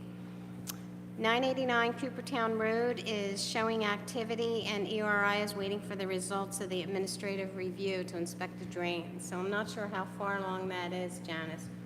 Is because you had noticed too that there was activity out there, and did they come in for an administrative review or something? Because that was mentioned at our sewer meeting. Yes, they have been in for administrative review. There were a few things missing from that packet, so we are waiting for that. Ed Reggiano is waiting for that. They do have to get with sewer. I don't know where they're at with their sewer Yeah, because obligations. there's a drain in there that we had concerns about, and Yeah. Ben wants to get in and inspect that. And they have to submit a more complete narrative on their operation for Okay. their administrative review packet. So we're waiting for that, but they are in, they are, getting things done to get that administrative review packet completed. Okay, good. Those for 989, Kate? 989, yeah, 989. And Stylex, there's no new update, and the operator's report is on file. Waterfront Historic Park. I just wanted to note this for public record, that I was reviewing my paperwork, I showed it to Carolyn tonight. The first stabilization preliminary plans, Harry, do you remember these? They were dated in 2008, and the first waterfront development permit was sent in 2009 from Land Development, and I think you worked with Dave Denton then. Yeah, so I mean, that's how long this township has been working on the waterfront at Zerbrook. So when I was going through that file, I was reviewing a lot of stuff to see if I could purge anything, and I said, oh my God, look at this, that long, that many years, it's incredible. But anyway, I did want to let you know that, 16 years later, progress has definitely been finally made. So government does move slow. But the Township Committee, we met out there on July 3rd at 8 o'clock for a photo shoot to officially document the start of the construction that will become a beautiful park, hopefully the spring of 2025. And the History Board, I wanted to mention that the open house was not held this month because they were at the farm fair. But the next open house will be here August 17th from 1 to 3. And I wanted to mention again that the display in the cabinet out there is my decoy collection from my grandfather who lived in Delanco on the Delaware River in a houseboat he built.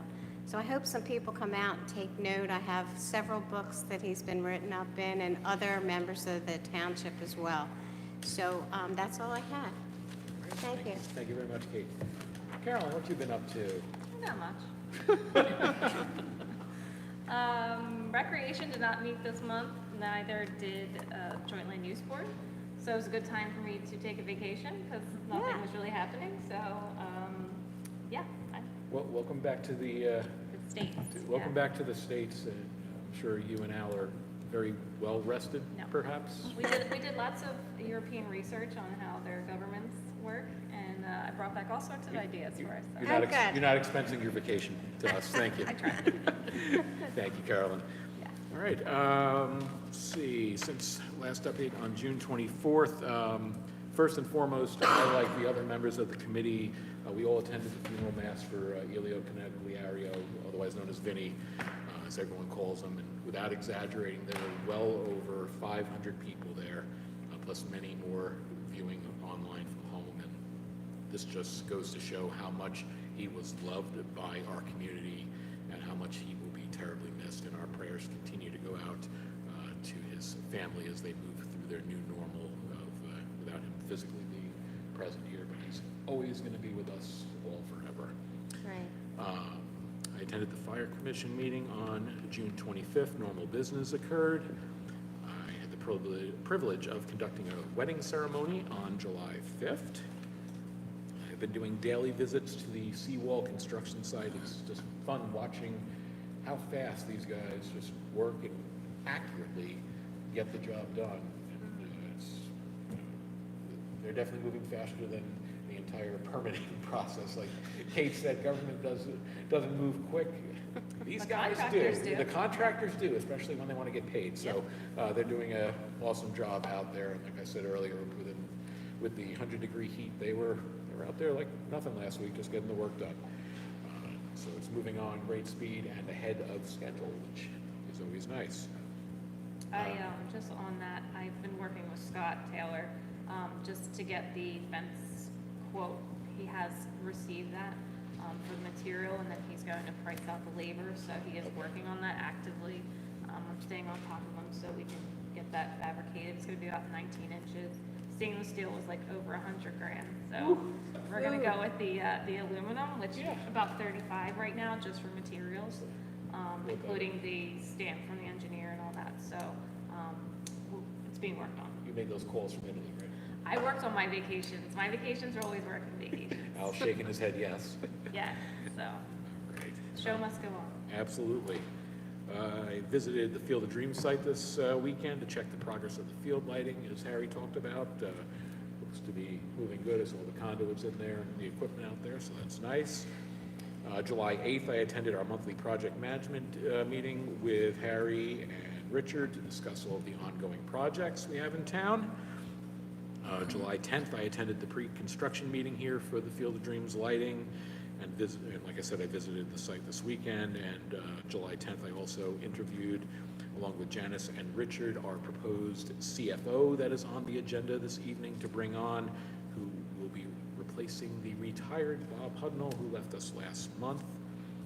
As I mentioned, I was out with Mr. Fenimore a lot during the last couple weeks with all the storms, and also with my hat on as emergency management coordinator.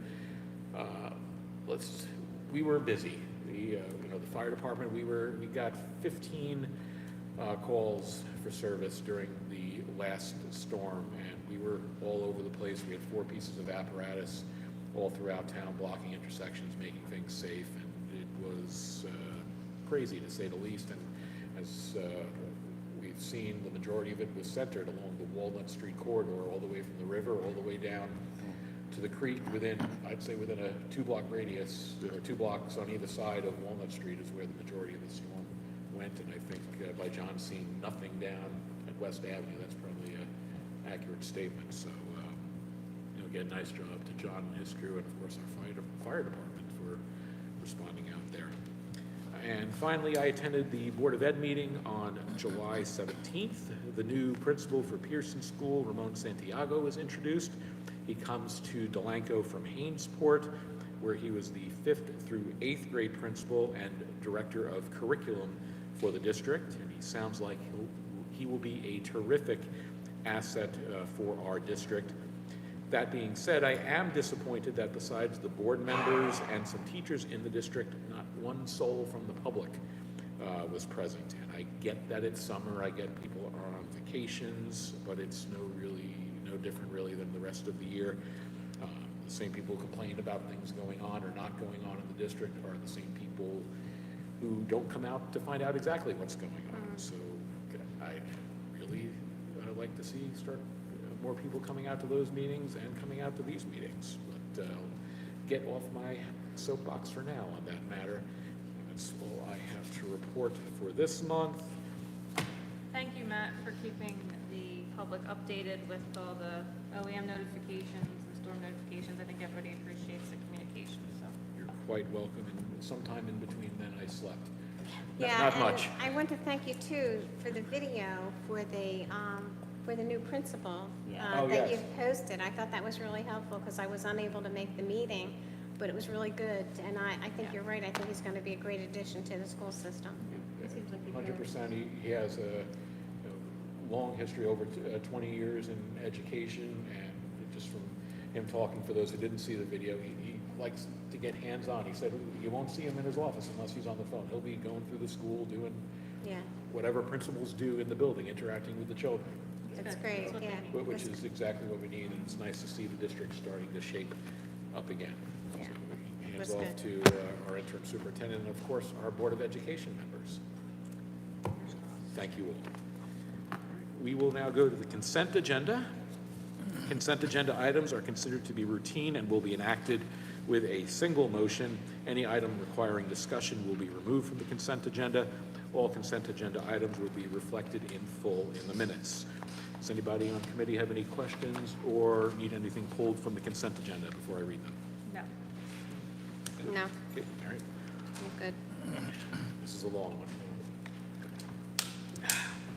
Ordinance 2024-18, an ordinance amending Chapter 250 of the Code of the Township of Delanco, governing streets and sidewalks, at Article 3, governing driveways. This is the first reading by title only, and we're going to set the public hearing date for August 5th, 2024. Ordinance 2024-19, amending the Township Code at Chapter 197, governing Hawk Island, first reading by title only, and set public hearing date for August 5th, 2024. Ordinance 2024-20, an ordinance amending Chapter 110 of the Code of the Township of Delanco, governing zoning, at Article 3, Section 17, governing signs, first reading by title only, and set public hearing date for August 19th, 2024. Resolution 2024-103, resolution of the Township of Delanco in the County of Burlington, State of New Jersey, appointing temporary entry-level law enforcement officer under the alternate route hiring process. Resolution 2024-104, resolution appointing treasurer and chief municipal finance officer pursuant to NJSA 40A:9-140.10 and NJSA 40A:9-140.13 at SEEK. Resolution 2024-105, resolution authorizing the execution of a contract renewing membership in the Burlington County Municipal Joint Insurance Fund. Resolution 2024-106, awarding a contract with Fabritrack for acoustical panels. Resolution 2024-107, awarding a contract for stormwater pipe replacement project at 719 Delaware Avenue. Resolution 2024-108, authorizing a change order number 1 for the Field of Dreams field lighting project. Resolution 2024-109, disposal of out-of-service office equipment. Resolution 2024-110, resolution certifying liens against certain properties for the costs incurred by the township in accordance with Chapter 135 of the Township Code. Payment of bills, current fund, $1,024,638.77. Payroll, $275,699.47. Capital Fund, $107,822.80. Escrow Trust Fund, $14,624.75. Housing Trust, $140. Approval of minutes from June 24th, 2024. Approval of business licenses 2024-18, 2024-21, and 2024-46. Can I have a motion, please, for approval of the consent agenda? So moved. Second. All right, motion by Carolyn, second by Kate to approve the consent agenda. Roll call, please. And Mayor, for the record, on those three ordinances that were introduced tonight, 18, 19, and 20, the public hearing for all of them is 7 p.m. So the Good. minutes will reflect that they will be on those dates at 7 p.m. Thank you. Thank you. And Ms. Fitzpatrick, Roll call. Yes. Mr. Olet, Yes. Ms. Seuss, Yes. and Mr. Bartlett. Yes. And approval of minutes June 10th, 2024. I imagine somebody was absent that day and can't vote? Me. Who's? I'll abstain. Oh, those No, you have- Okay. I think that Ms. Fitzpatrick. and I was Mr. out on the 10th. 10th, You were on the and Mr. Olet, you were out. And with Mr. Templeton out, we'll need to actually carry Carry it. these to the August 5th for Okay. approval. We don't have, only you and Ms. Seuss can vote on that, so we'll need to carry that to the 5th. All right. And I must say, when our consent agenda is really long and I have a lot of stuff to read, it's because we're getting a lot of stuff done. And same thing with all the other ordinances. We're up to ordinance. 20? 20. Yeah. And how many do we normally have, Janice? Because you yelled at me last week about Yes. the publishing costs for the bills, because we're getting stuff done. We usually average 15 to 18 ordinances per year. I mean, some years we've had quite a few, particularly when there's land use being revamped and things, but it's usually 15 to 18 ordinances, and we're in July and you're all 20 already, so my publication budget is shot. Well, up it for next year, because it's gonna keep happening. Because we're getting A lot of activity with the this job committee. done.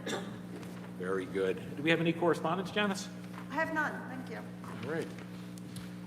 Meeting is now open to the public for any comments or questions. This is session number 2. Again, if you have any comments or questions, step up to the podium and give your name and address for the record. Mr. Weber. Here he comes. Couple things. One of our owners, who happens to be a civil engineer, retired, he's questioning why the township is not putting in tar on the cracks in the macadam, because it would save it from the water troubling going in and causing it to break up even farther. That was my first thing. I know nothing about that sort of thing. Mr. Fox, do you? He's right. The crack sealing can extend the road life considerably. And I believe the town is looking into doing some of that. Yeah, I think we just talked about that recently. Okay, I'm just bringing it up. He's correct. We did it out the there. rest of the town. We did it out at the Village Dreams parking lot for a while. We did it here. And just for, That's the first thing. I'm sorry, Ray, just for the benefit of the record, just give your My name. and name address. is Ray Weber, 22 ships. I was going to give it for you. I thought 20 ships, but 22. 22 ships. All right. Second thing deals with Lieutenant Warren and police. This morning,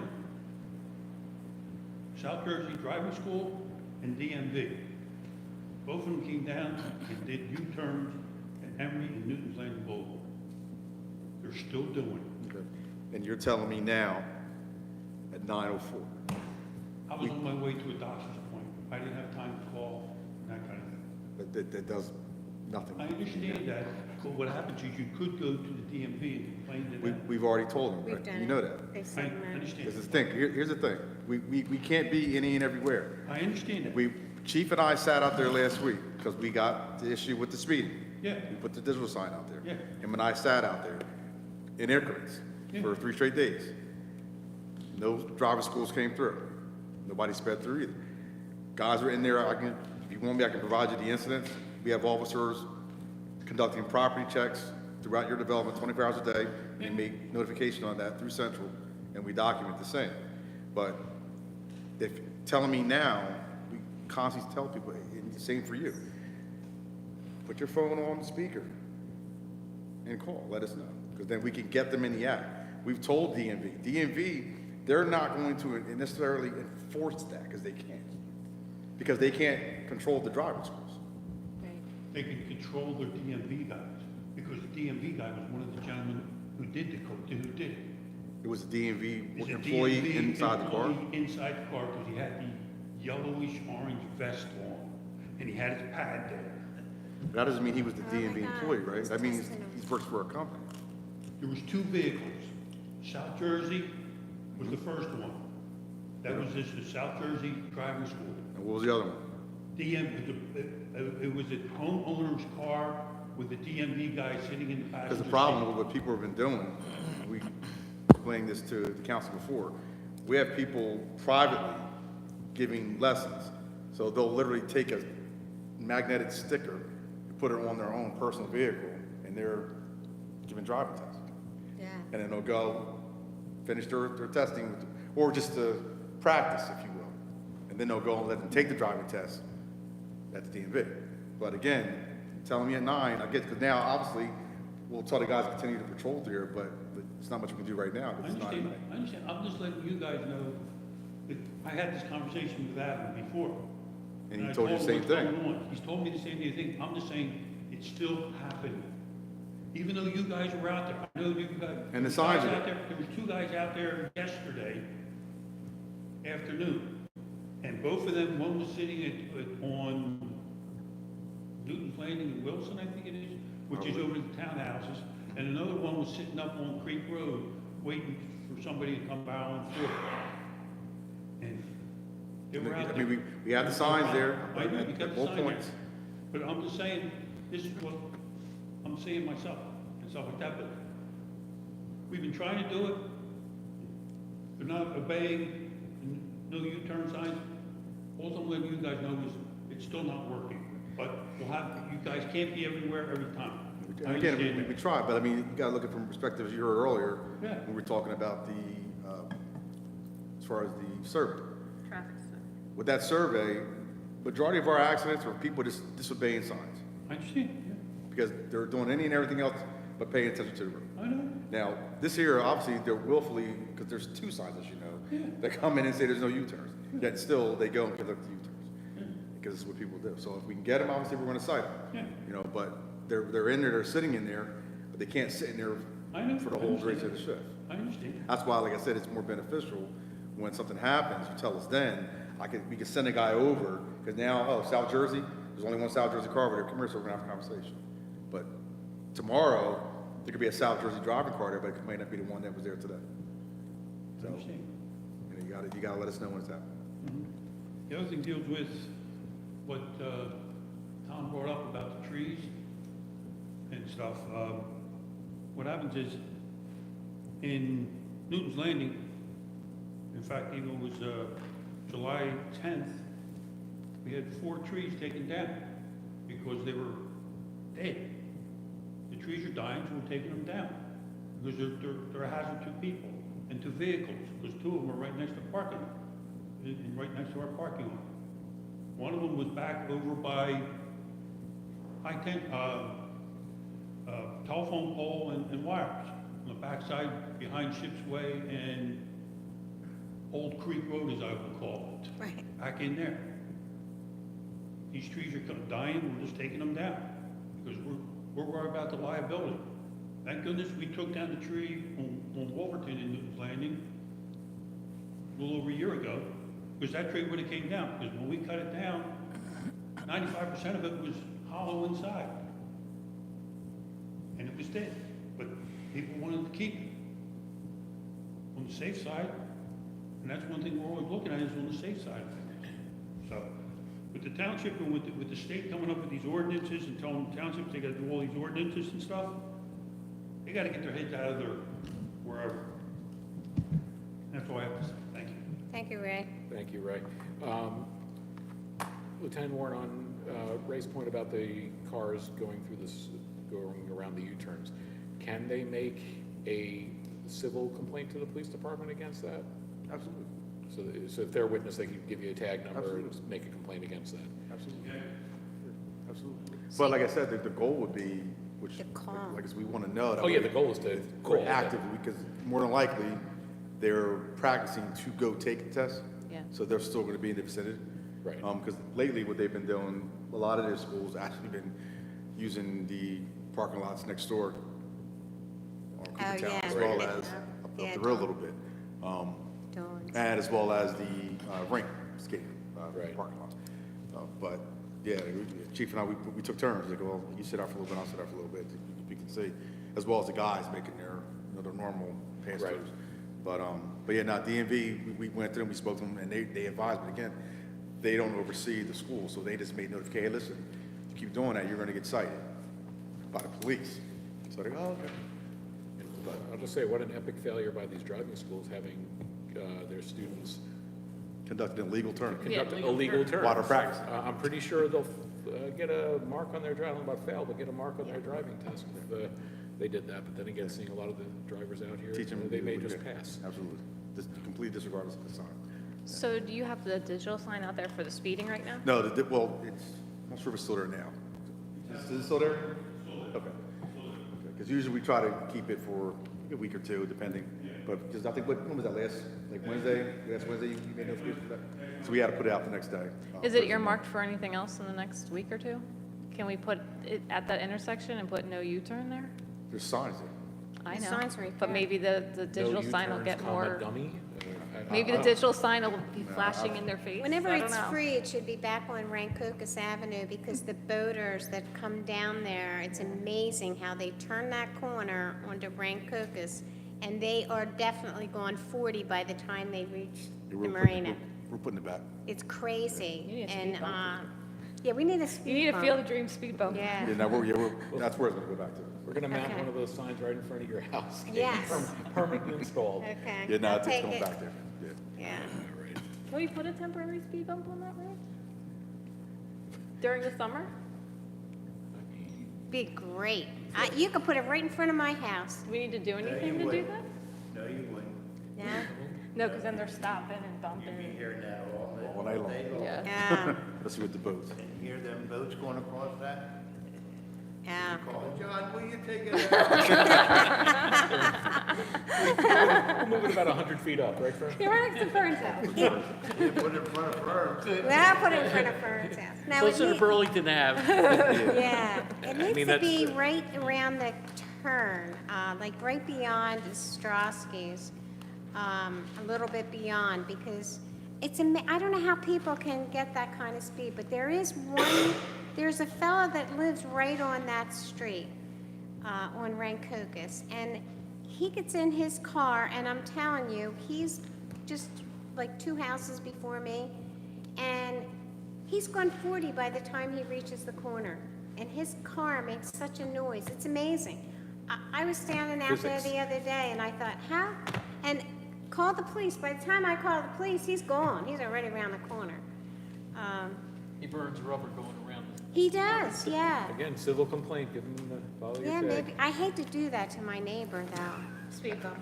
Speed bump. Speed is bump. bad. Speed bump. That's okay. So even if we put it out there. Put it right in front of his house. Temporarily for like, Yeah, a June to month. September. Yeah, yeah. That might not be a bad thing to look into. We could take a look at amending Do your we need ordinance. do we need an ordinance or resolution or something?